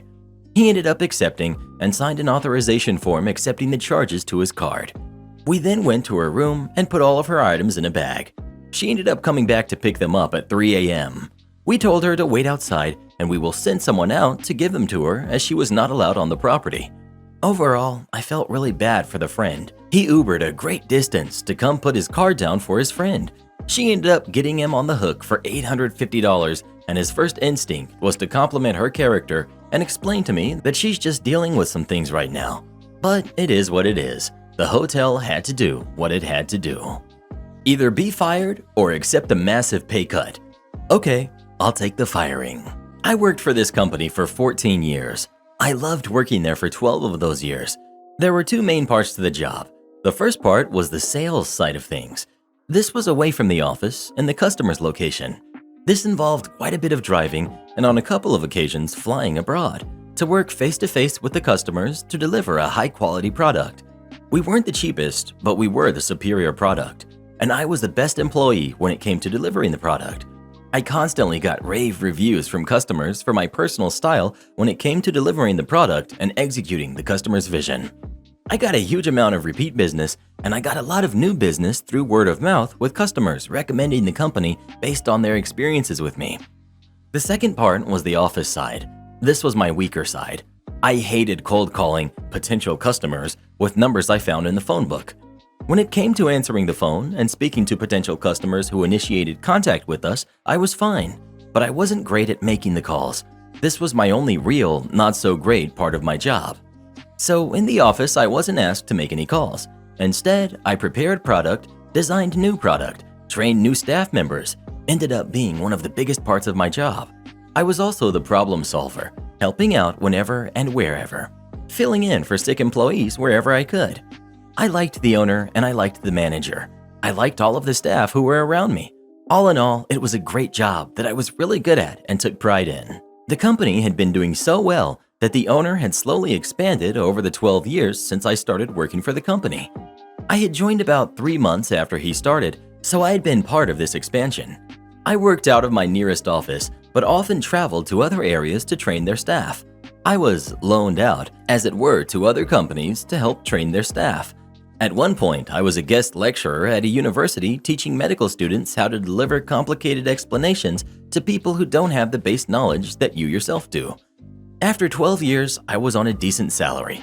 Not massive, but I was happy. Then the owner decided to sell off part of the company. He was selling the area where my local office was. He told me he would love for me to remain as his employee, but I would need to work from a different office. This would either require me to move or to quadruple, at a minimum, my daily commute. The other option was to remain working from my current office, but with a new boss. I chose the second option. Before the new owner bought the company, she worked alongside the staff for a couple of weeks to see how we operated. This was before any of us knew she was about to buy the company. As far as we knew, she was just another employee, and she was shadowing us to learn. She came with me on assignments in the field and saw my abilities. When the sale was announced and we were informed that she was the new owner, everyone was very surprised. She made some sweeping staffing changes. The manager left to start her own business since the new owner was also going to be the manager. A lot of staff were let go. The secretary, myself, and a couple of newer hires were kept on. The new hires were on the lowest wages, not salaries. Anyone who had got to a decent level was let go. Since almost everyone was on a 0-hours contract, she was able to do this. Whilst technically it was a new company, for the customers it was the same old business. The company still had the same trading name. The only real difference was that there was a new owner and the registered business name was now different. As far as the customers were concerned, nothing had changed. My job for the first few months after the sale was to train up the remaining staff to replace the more experienced staff members who had been let go. I recommended a couple of new hires who I had experience working with in the past. I was open and honest with the owner and let her know that one of them was a close friend and one of them was my girlfriend. Both were more than qualified for the work and both were happy to join. My friend had recently come back to the country after a year of traveling, whilst my girlfriend could only work during school holidays, worked in the school. The owner gave them both interviews, then hired them, since we needed the staff. Over the next 2 years, business started to fall. The reason was simple. The new owner decided to try and maximize profits by increasing prices while decreasing the quality of the product. For new customers, this wasn't noticeable. They just thought we were expensive and the product wasn't the best. But for old customers who had been with us for over 10 years, they immediately noticed. They were being charged more and were receiving less/worse quality. So the owner doubled down and increased prices again. 95% of our old customers left us. New customers almost never became repeat customers. Complaints skyrocketed. Whilst all this was going on, our staff turnover rate was ridiculous. People left after a few months when they realized that the minimum wage they were being paid wasn't worth it. Under the old owner, the average hourly wage for new employees was around 2.5 times the minimum wage. This made people care about their jobs and want to keep them. My girlfriend quit. My friend remained but was looking for something new. Then I got a phone call. The owner needed me to come to the office. This was unexpected. I had just finished working on location with a customer. The next customer was in 2.5 hours. It was a half-hour drive away. The office was about an hour and 10 minutes away from both locations. If I drove back to the office, I would have about 5 minutes in the office before leaving. My mileage was paid above my regular salary, so I was saving the company money by doing this. Also, parking was a nightmare around the second location, so I intended to get there as early as possible to find parking, then read a book. The manager didn't care. She needed me to return to the office, so I did. I arrived back to be handed a letter by the owner. It was informing me of a disciplinary meeting to take place in a couple of days' time. I could bring a witness along if I desired. This knocked me for 6. I was the best employee. I had read through her list of complaints about my performance and started working on my defense. At the meeting, I declined to have a witness.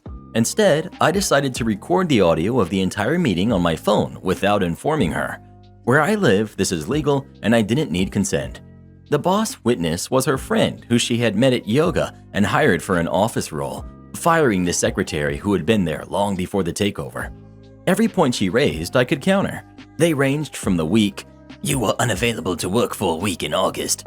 I booked a week's holiday so I could attend my cousin's wedding on the other side of the country and turn it into a holiday.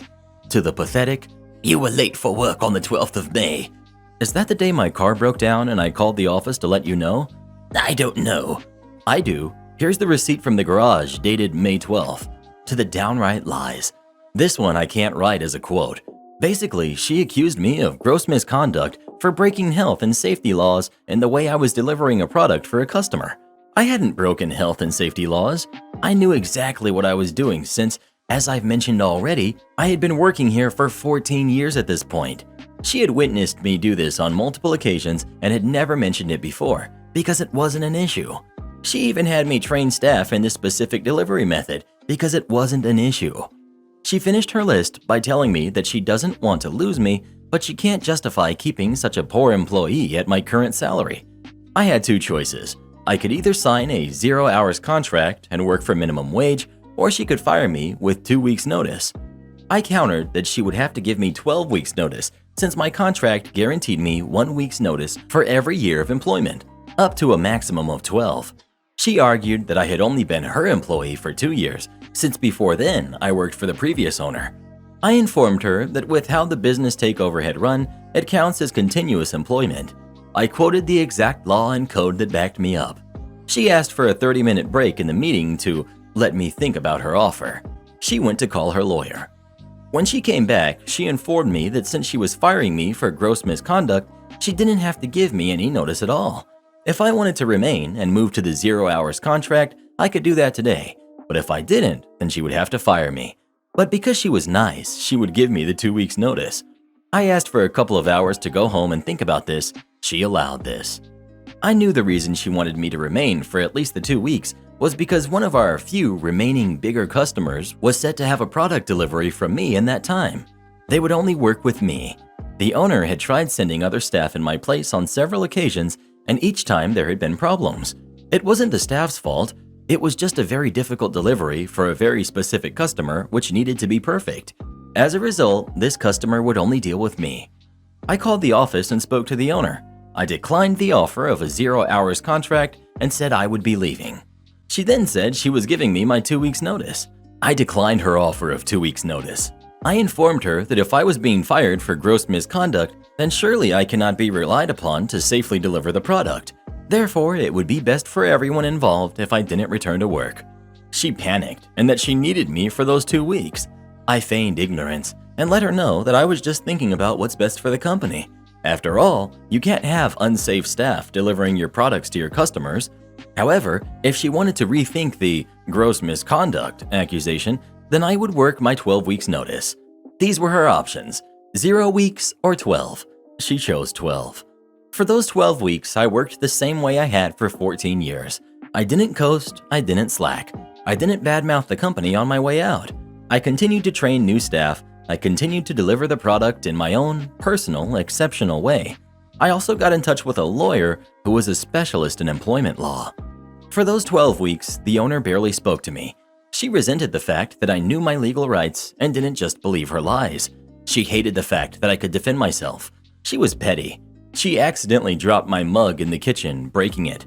Most petty of all, she paid for every member of staff in the office to have a spa day except me. I was asked to work my day off to answer the phones whilst everyone else was being pampered. Nobody knew I hadn't been invited until they arrived at the spa and I wasn't there. Here's the thing, I'm a big bearded guy. I have no interest in a spa day. If she had offered it to me, I would have thanked her and declined the kind offer. But by pointedly excluding me, she was making herself look terrible. For the last 2 weeks, I was training up my friend to basically take over from me. At the end of the 12 weeks, my final day came around. The owner had nothing planned, not so much as a card after 14 years. 2 for her. The office assistant manager who had become a friend had got me some presents, but had to give them to me once the boss was gone for fear of reprisals. The day after my final day, 2 things happened. The first was my friend, who I had been training up to replace me, quit. He was on a 0 hours contract, so required no notice. He was unhappy with her treatment of me and was unhappy that she expected him to do my previously salaried job for minimum wage. He hadn't informed me of his plans to leave, and I only learned of it when he knocked on my door in the middle of the day when he should have been at work to let me know. The second was the owner received a letter informing her that I was bringing legal proceedings against her for constructive dismissal. I had arranged this with my lawyer to be delivered the day after my final day. According to the office assistant, she went pale and started crying before leaving the office to call her lawyer. She refuted my claims to constructive dismissal, said it was gross misconduct, tried to come up with some more reasons for firing me. But the truth was that the company was making less money because of her business practices, and I was the highest and only salary. I had evidence that I was a great employee. I had evidence that she had asked me to move to a 0 hours contract. She initially tried to deny this since the gross misconduct fabrication makes no sense if she wanted me to stay. But once my lawyer provided hers with a transcript of the entire meeting along with a copy of the recording, she knew she was done for. Still, she let the case drag on for over a year. I think she hoped that the legal fees would lead to me dropping the case. Little did she know, my lawyer was working on a no-win, no-fee basis, whilst hers wasn't. She ended up settling out of court. The aftermath. The office assistant, who had become a friend, quit a couple of months after I left. She hated how I was treated and didn't feel safe working for such an untrustworthy boss.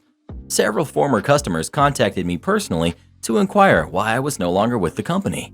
Apparently, the owner was telling them that I just quit. I informed them that I had been fired for cost-cutting reasons. They moved their business elsewhere. Several offered me jobs.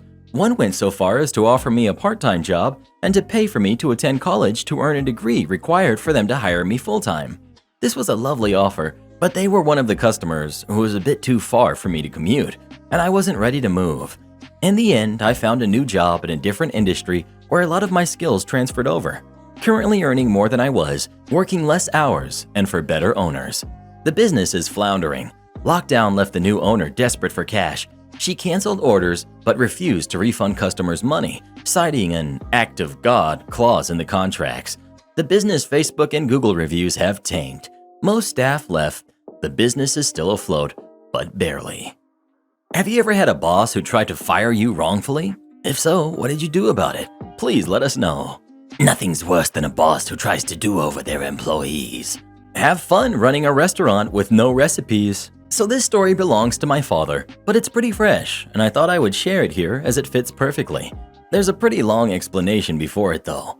If any Germans read this and find mistakes, I personally don't know many details about German law, and I'm repeating what my father told me. Among a few other things, my father is a chef. It's something he went to a proper school for and worked at for the past few years. Recently, before all this lockdown stuff, he worked at a Greek restaurant in Germany as the chef with a few kitchen helpers, which basically means he cooked everything while the helpers did odd jobs like washing dishes, peeling veggies, washing meat, etc. Due to lockdown, all restaurants in Germany were forced to close for an indefinite amount of time, but the government promised to pay people an aid calculated based on your monthly pay.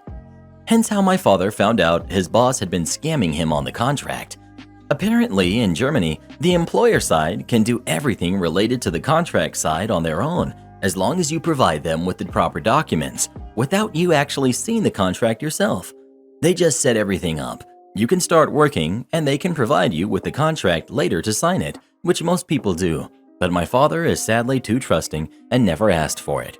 Turned out he was given a part-time contract, with the rest of the pay being added as a bonus under the table, while still working full-time hours plus often overtime.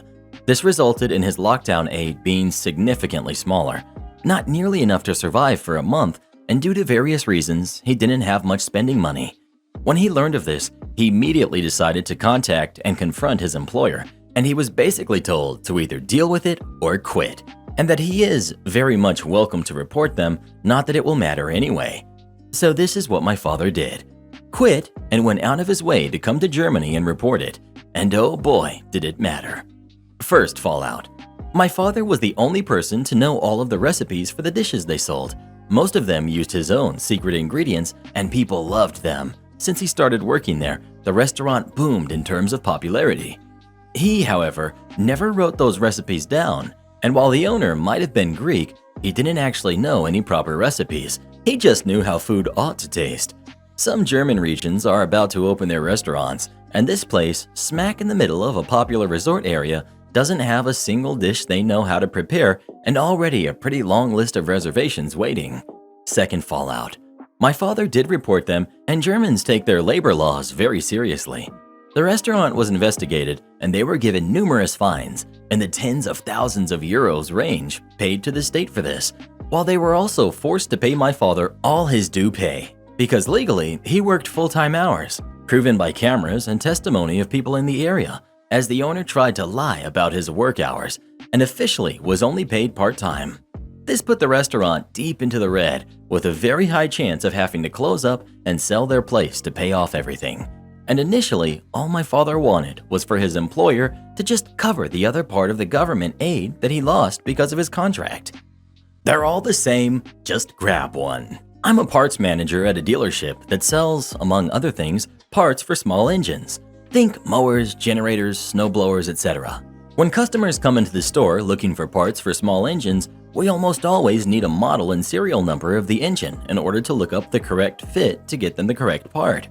8 out of 10 times, the customer does not have this information, or they have the wrong information, like the model of the mower, not the engine.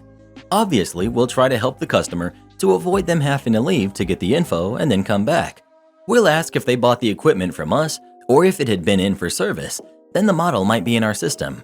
Sometimes we're able to ask enough questions and get enough details to be able to make a good guess as to the part they need. Sometimes there's nothing we can do and the customer has to go back and get the model number. When you ask for the model and serial number, most of the customers are understanding, but sometimes they utter the worst 5 words you can say to a parts person. Why? They're all the same. That's what Phil decided to do. Phil, a 50-year-old, chip on his shoulder, contractor type, storms up to the counter and says he needs a carburetor for a water pump. Do you have the model and serial number? Phil huffs. Why? They're all the same.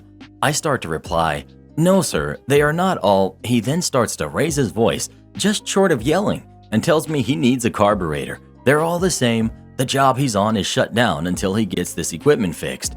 I ask if the equipment had been here before. It hadn't. I explained to him that they're not all the same. There are thousands of different carburetors and that he'll have more downtime if we get him the wrong part. He's not having any of it. He turns beet red and finally breaks and yells at me. Just grab me a carb. You got it. I tell him I'll be right back. I go into the parts room to the very back corner where we keep old obsolete stock that's been there for years, and I pick a very particular carburetor. This carburetor had been misordered a few years back. It fits one very particular engine, a very old engine, and because of that fact, it was the most expensive small engine carburetor we had. Most carburetors for small engines run $25 to $125. This puppy retails for $299.99 and had been an eyesore on my inventory numbers for quite a while. I bring it out to the counter and tell him the price. He scoffs and hands me his card. I explain our return policy on fuel-related items. They cannot be returned if fuel touches them. He doesn't really pay attention, pays for it, and leaves. 2 hours later, one of my coworkers grabs me from the back and says a customer is asking for the manager. I ask what's going on. Coworker explains that a customer is upset because he can't return a carb because there's fuel in it. I smile because I know who it is. I go up to the counter and see it's Phil. This is the wrong carb. I need to return it.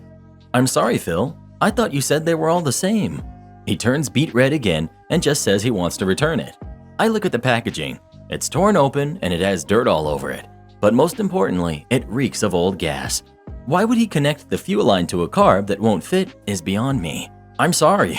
I can't accept this. It has fuel in it. I explained this when you purchased it. We go back and forth for a while, and he eventually accepts defeat and just asks to buy the correct carb. I ask for the model and serial number, and he still doesn't have it. He leaves to go get it and comes back with the correct numbers, and we sell him the correct carb. Bought my Karen girlfriend a new iPhone. Sadly, it was the wrong color.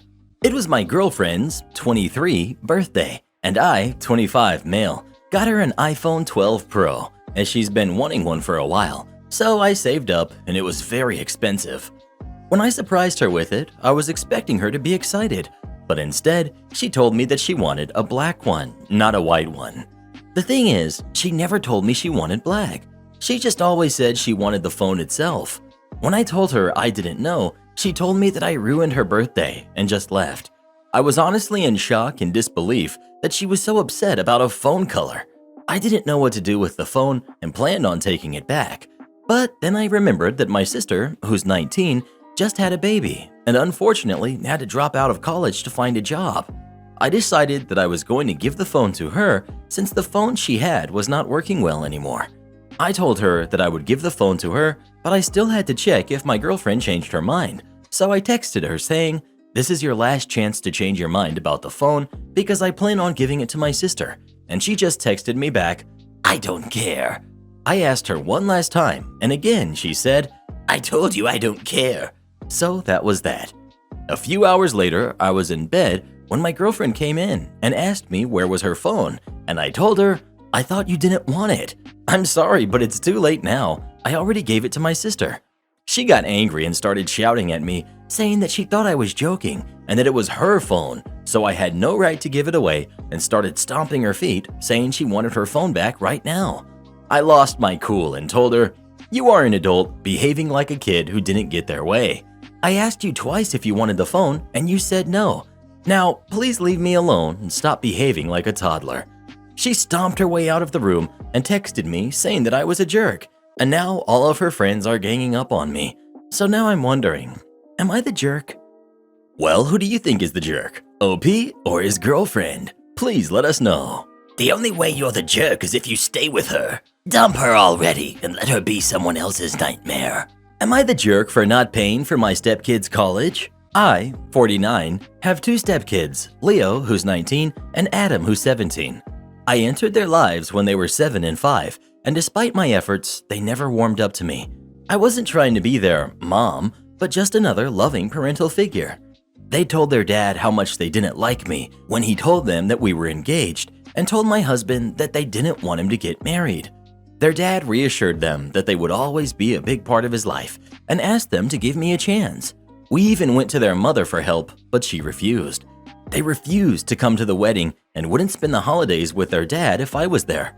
I was hurt over it for a very long time, but eventually grew to accept that this is how things were going to be and just tried to focus on my own kids. Although my husband always held out hope that one day we could all be one big happy blended family. Unfortunately, my husband passed in an accident. It was hard, and after that, Leo and Adam never reached out to us again. They barely acknowledged their half-siblings, who are both 9, at family events with my husband's side of the family, and I was sad for them. Fast forward to now, and my niece, sister-in-law's daughter, is going to college, and I agreed to give her $30,000 after sophomore year. My husband loved his sister and niece, so I was more than happy to do it.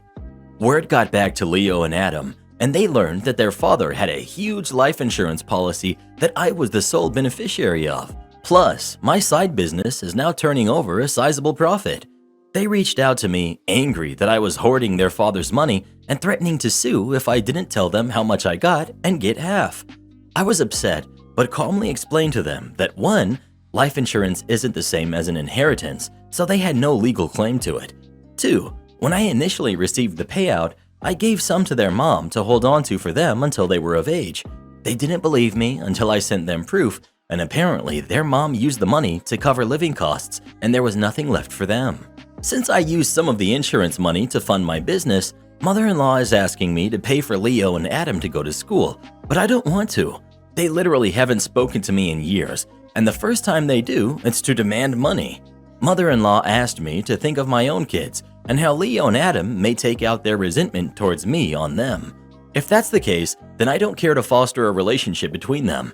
Am I the jerk? ETA. I keep seeing this, so I'll add it in here. 1. The life insurance policy was through my husband's job, and I was automatically named. My husband could have changed it, but didn't get around to it. 2. While my stepkids were never named in the policy, there was always an understanding between us that I would give up some of the money to help Leo and Adam out, which is why I gave it to their mom. 3. No, there wasn't an official will, but it was my husband's intention to make one once he turned 60, but this happened in his late 40s. 4. As for the survivor's benefits, I can't say if Leo and Adam got some since their mom and them never talked to me, and I never received anything in the mail about it. I'm guessing their mom took the money I gave her and didn't think that she would need anything else. ETA again. Keep seeing this as well, so I'll comment here. 1. While I don't feel comfortable giving the exact amount, I will say that I gave their mother around 40% of the overall policy. It's the same amount that I saved for my own kids, while keeping 20% for myself as the spouse. Part of my 20% is what I used to start my business. 2. I didn't put the money into a trust for them because I trusted that their mom would do what she thought was best for them and didn't bother to keep tabs on it. 3. Up until they called me, I didn't know my stepkids didn't have money for college. 4. Neither my husband or I had wills at the time because we thought we were both too young for those, but since his passing, I have made one for myself. 5. My stepkids are welcome to try, but I doubt that they can sue me for anything because most of my husband's savings went to paying funeral costs and any debt he had prior to his passing. The house we lived in was a gift from my side of the family with the condition that it would be solely in my name. 6. I also love sister-in-law's daughter and have a relationship with her, which is one of the reasons why I'll be giving her $30,000. It won't take care of all of her expenses, but it is a good start. Well, what do you think? Should OP pay for their stepkids' college or not? Please let us know. I wouldn't pay anything for those little monsters. They made their bed. Now they get to lie in it. Won't let me have my operation at a hospital 20 miles away? Fine, I'll spend a week at a hospital 4 hours away instead. This happened about 10 years ago, not long after I was diagnosed with endometriosis. I live in the UK, so we were lucky to have the NHS. However, the rules can differ in different parts of the UK. At the time this malicious compliance occurred, I lived in North Wales, about 4 miles from the border of England. With endometriosis, there are 2 different types of surgery you can have to remove it: excision and ablation. Excision is much more effective but can only be performed by specialist surgeons at certain hospitals which are classed as accredited endometriosis centers. In order to be classed as one of these specialist centers, a hospital needs to perform a certain number of very complex surgeries each year amongst other criteria. At this time, if you lived in England, you had a right to choose where you were treated. So if you had endometriosis and lived in, for example, Liverpool, but your local hospital wasn't an accredited endometriosis center, you could choose to have your surgery in Manchester instead. Wales had a similar rule, but you could only choose to be treated at another hospital in Wales.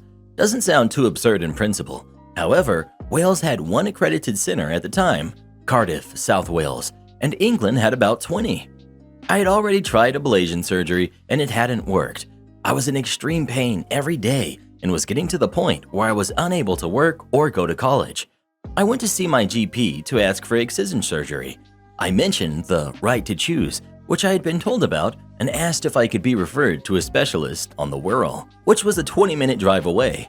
I was told this wasn't possible as it was over the border in England, and that I could only choose from hospitals in Wales. Where I lived, I was so close to the border that the nearest big town was in England. Until the month before, I had worked in England every day. I crossed the border to England every time I went to do my weekly shop, but I wasn't allowed to go there for healthcare. The only specialist in Wales, as I mentioned, was in Cardiff, which was a 4-hour drive away. When I asked my not very good GP what else I could do as I needed the surgery, his reply was, "Not a lot, unless you're willing to go to Cardiff for it." This is when I had my idea. I calmly turned around to the doctor and said, "Okay then." You see, the thing with excision surgery is, although it can take several hours and be a large operation, in most cases they will let you go home the same day, as long as you have someone to collect you. So I calmly explained that yes, I'd be happy to travel to Cardiff. However, my dad couldn't drive that far, so I wouldn't have anyone to bring me home. This would mean they'd have to keep me in for up to a week until I was well enough to take the train home, as opposed to sending me to the hospital 20 minutes from my house where my dad could pick me up the same day. I got a call the next morning to say they had approved my request to have the operation at the hospital just over the border. My grandpa versus the evil teacher. My grandfather has told me this story, and I only recently realized it was malicious compliance, so I decided to share it. My grandpa is ambidextrous and liked to switch whatever hand he was writing with for the other when his hand got sore. Unfortunately, at the time, left-handed writing was seen as a sin, so if he ever used his left hand, he would get hit with the ruler. Fun times in the 1950s. One year in grade school, he got this really mean teacher who made her students write until their wrists hurt. She made them write long papers about things my grandpa can't remember, and every time she saw Grandpa give his right hand a break, she'd smack him with the ruler. Now, my grandpa is a stubborn man, always has been, but he's also very clever. So the second he got the chance, he pulled what he likes to call the fast one over her. This one day, his teacher had everyone write about something and told them that no matter what, she didn't want to see the pencils leave their right hand. My grandpa had a light bulb moment and decided to obey her to the letter. The teacher forced Grandpa's class to write until lunch before collecting their papers. Then, when everyone was eating, she made her rounds. Imagine the look of shock on her face when she saw my grandpa eating his sandwich with his left hand and still holding the pencil in his right. She screamed at him before smacking him with the ruler and telling him to eat properly.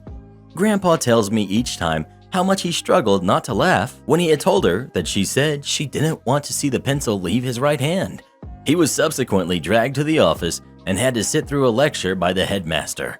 But my grandpa remained stubborn and repeated that he had been told not to let the pencil out of his right hand no matter what.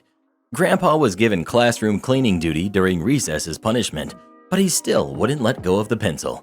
He always laughs as he shows me the range of facial expressions his teacher would make because of his stubbornness, but Grandpa told me he just kept repeating her words of "no matter what" back to her. At the end of the day, Grandpa was sent home with a paper insisting upon a parental meeting over Grandpa's stubbornness and a lack of respect for his teachers. Grandpa's dad, my great-grandpa, Grampy, actually thought it was a riot, according to Grandpa, and would tell me about how Grampy laughed off the headmaster and teacher, telling them that his son did exactly what they told him to. Not to mention that since the teacher said no matter what, Grandpa has a right to hold on to that pencil. Grampy then treated Grandpa to sweets and told him to keep it up. Granny, great-grandma, almost pitched a fit according to Grandpa until Grampy managed to compromise with her. Grandpa would only hold the pencil on school grounds. Grandpa told me that Granny still didn't approve but decided to let them reap what they sow. It got really funny, as according to Grandpa, he came to school every day with the pencil in hand. It got better because eventually the pencil couldn't be used anymore due to all of the excessive writing, but he remained stubborn about not letting the pencil go, given he was explicitly told no matter what. So he then started writing with his left hand, infuriating his teacher, but she was unable to stop him because he couldn't write with his right hand while holding the dead pencil. Grandpa said he got pretty popular at school and kept it up the entire year, driving all of the teachers insane, according to him. He did stop holding the pencil on his last day of classes for that year, but kept writing with his left hand. To this day, he laughs over the fact that the staff at his school didn't notice until he left at the end of the day and waved bye to the mean teacher with his right hand. Grandpa always tells me that he's never heard someone pitch the degree of fit she had that day. I just love my amazing, stubborn, and crafty grandpa. What hand do you write with? Your right or left? Please let us know. Left hand all day, bruh. All that over a couple jugs of water. Not my story, but my dad's from a couple years back. My dad was a dentist for just over 40 years in a small, tight-knit neighborhood tucked in a big city. He's no saint, but over the years, he built up a reputation as a trusted professional who genuinely cared about doing good work. If someone couldn't pay, he'd let them pay later. Most of his patients were first-generation immigrants, and he learned a good amount of their language to help communicate with them. Suffice to say, he was a pretty good dentist to have. That is, until he decided to retire. When the financial crisis hit in 2008 and 2009, my dad had been thinking about retiring for a while, but due to the market crash, he decided it would be better to wait it out a couple more years, early 60s, so he had some time. Then in 2015, he decided enough was enough and he had to get out. Business was back up, but at his stage in life, it became just a constant headache running a dental practice, constantly worrying about his staff in his office. He needed out. Glossing over a whole saga of him sorting through the process of actually selling his business, around early 2016, he was able to strike a deal with a dental corporation to buy out his practice.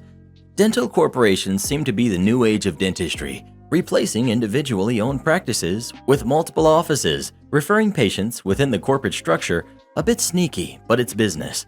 These corporations pull a lot more shady stuff, but the offer they made my dad was a standard, we're buying everything and paying in full, then you work for us for 3 months and you're done. Easy, right? Day 1 of my dad's 3-month finale, and things aren't looking great. They placed this new office manager called Sheila, who seems like she's never managed anything more than her iPhone. My dad, having managed his business for 40 plus years, starts asking if she's going to do X, Y, or Z, and all he gets in response is, "You're the dentist, I'm the manager. Don't you have teeth to look at?" Hoping that his office doesn't have to fall apart while he's still there, my dad asks his hygienist/front desk staff to go through the regular orders and such, even if the manager forgets. This keeps them afloat for a while. Then, one by one, the staff are beginning to be retrained. Sheila brings in new booking software even she doesn't know how to use, and the front desk can't figure it out. Bookings are a mess, orders are getting missed, and within a couple weeks, 2 of them are let go for more competent replacements. My dad is not happy. The staff weren't perfect, but they were from the neighborhood and were also part of the reason why the patients came to his office. Soon after, they fired one of the hygienists for being late for a 3rd time, which leaves only 1. All these staff are being replaced by people personally vetted by Sheila. Of course, they aren't familiar with the patients or the office, and they are going downhill fast. All the while, Sheila's barking at him, power tripping. They haven't found a replacement dentist yet, so they plan on bringing in dentists from a nearby office to fill in the day after he leaves, so no proper transition. Without another dentist, the only person who knows all of the little quirks in the office is my dad, and the hygienist, to a degree. At this point, my dad doesn't even care about the office.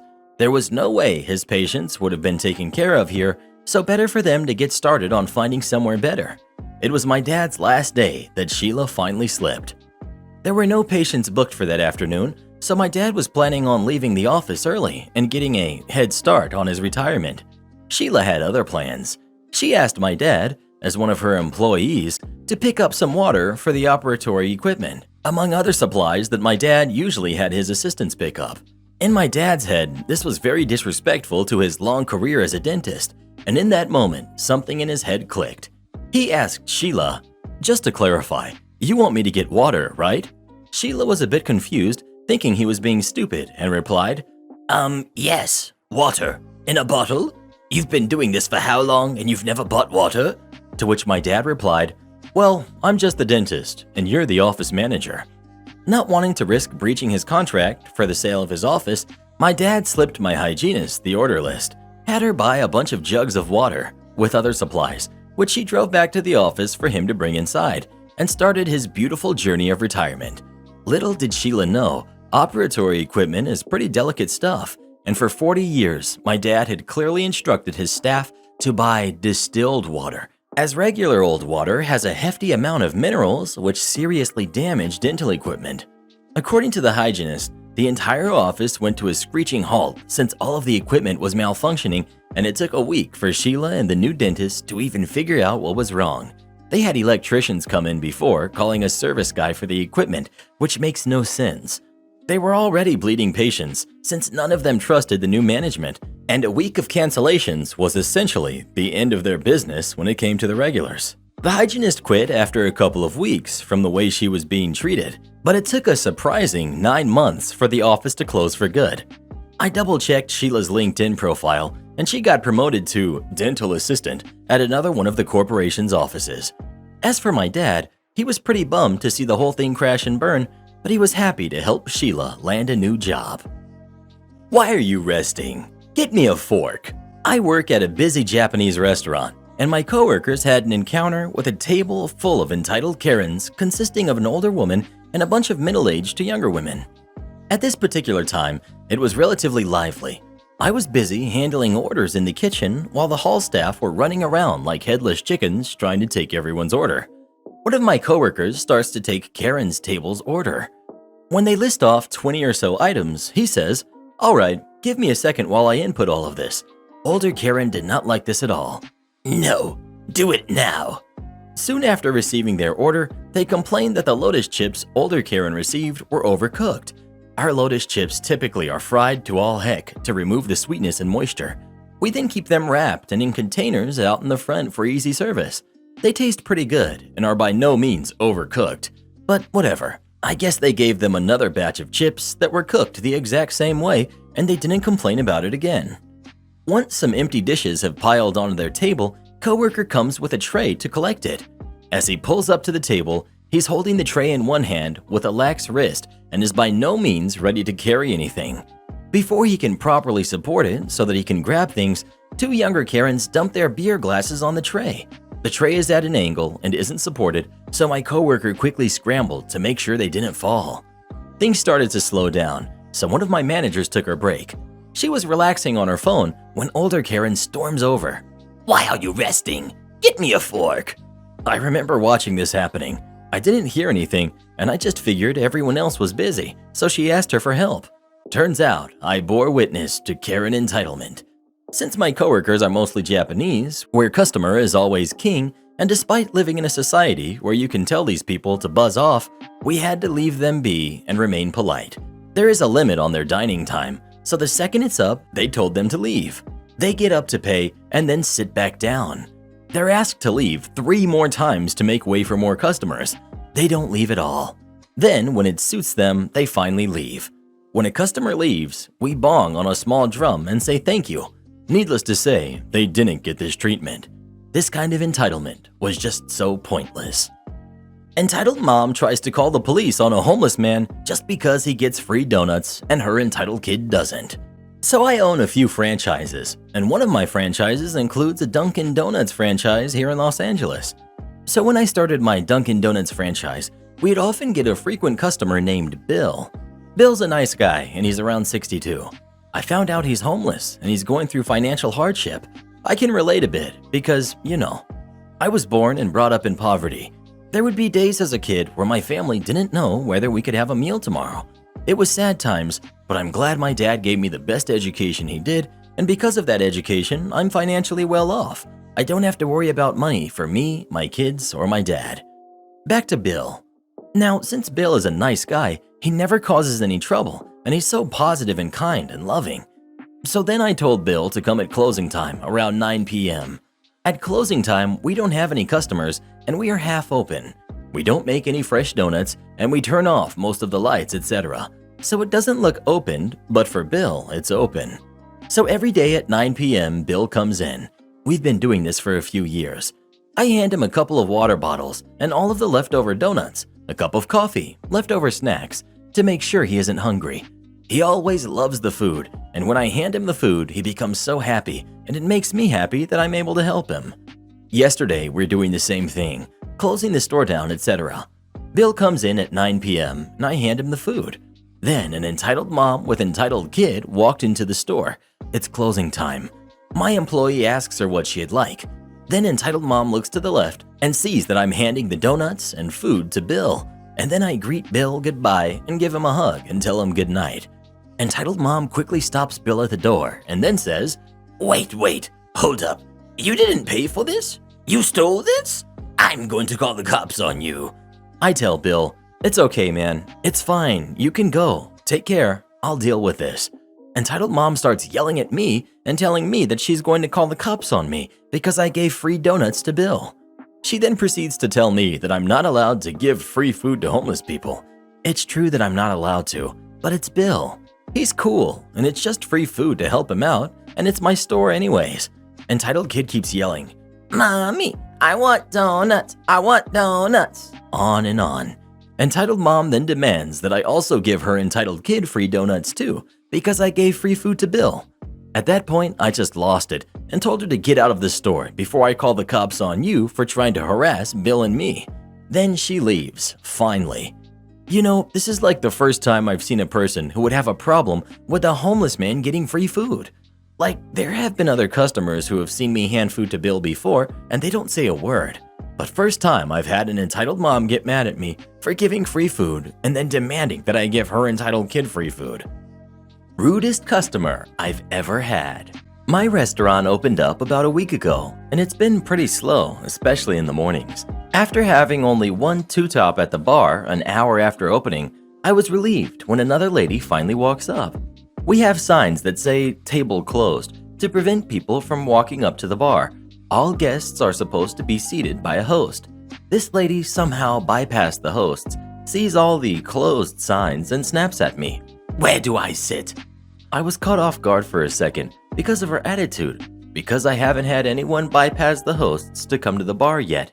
Usually, nobody can get in without speaking to a host first. However, we were so slow and I didn't care. I just told her she could just sit at the open spot and moved the closed sign for her. I ask her how she's doing and she just sighs and looks at me, not replying for a couple seconds until she finally says flatly, "Good, how are you?" She asks for an iced tea to drink and I bring it to her. Now, the restaurant I work at has taken away all of the salt, pepper, and sugar caddies off of the tables in the bar.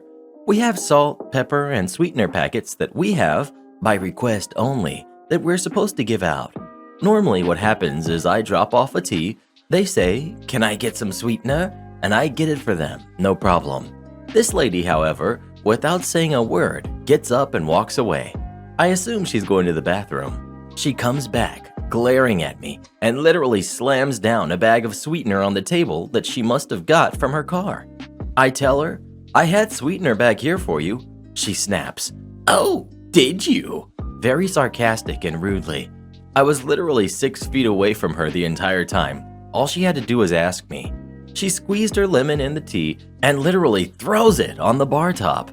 She orders her food with me, which default comes with a certain type beans. We have other types of beans, and I usually ask if the default beans is what they want, but she seemed so irritated at it and was being so rude and short, I decided not to ask her. If she wanted a different bean, it would take me 30 seconds to change it out. My manager was walking by and heard the way she was talking to me and asks her if everything is okay.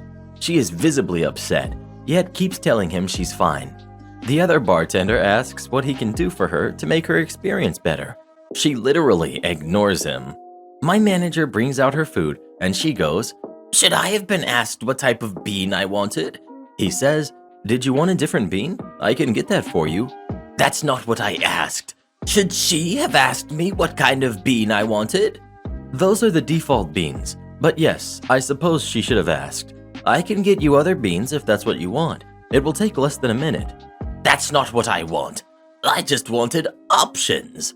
Her tone is very belligerent and hostile throughout the whole exchange. Since there's nothing he can do for her, he walks away. She snaps at me to bring salt, so I do. Then she snaps at me to bring pepper, so I do. Then my general manager walks by and asks her what's wrong. That's how visibly angry this woman is. At first, she snaps, Nothing's wrong. but then proceeds to tell him just how awful I am, how I'm the worst server ever. She asks him if I have ever gone through training because I clearly have no idea what I'm doing. Then she turns to me and in the most condescending tone, like it was the most obvious thing in the world, says, Can I get the bill and a to-go box? She had just barely got her food, so excuse me for not reading your mind and knowing you were done. I leave to get the to-go box, and my general manager asked me what was going on. I take maybe 2 minutes to brief him on the situation, and apparently the whole time I was gone, she was saying, Why is she taking so long? Where is she? I bring her the box, and she's boxing up her food, literally slamming her plates and stuff all over. This lady is crazy, so I didn't want to bring the bus tab over to her and start taking plates away, because she was still boxing her food, and I didn't want her to get mad at me for taking something too early. My plan was to wait until she was done to take her plates away. However, she looks at me and snaps. Are you gonna come take some of these plates away? The entire time I'm taking her plates away, she's berating me. Is this your first day? Do you even know what you're doing? I used to be a server, and I would make $100 a shift because I knew what I was doing. I asked people what kind of beans they wanted with their meal. I just kept going, yeah, good for you. That's great that you're so good at serving. She hasn't put the card in the check presenter, but I see my other guest has. I'm literally in the middle of paying out my other guest when she goes, Hello? Like I'm supposed to stop helping the other guest and help her instead. I just ignore her, thank my other guest, and then pay her out. I tell her it was a pleasure serving her, my voice dripping with sarcasm, and she leaves, leaving me with a big fat 0 on her tab.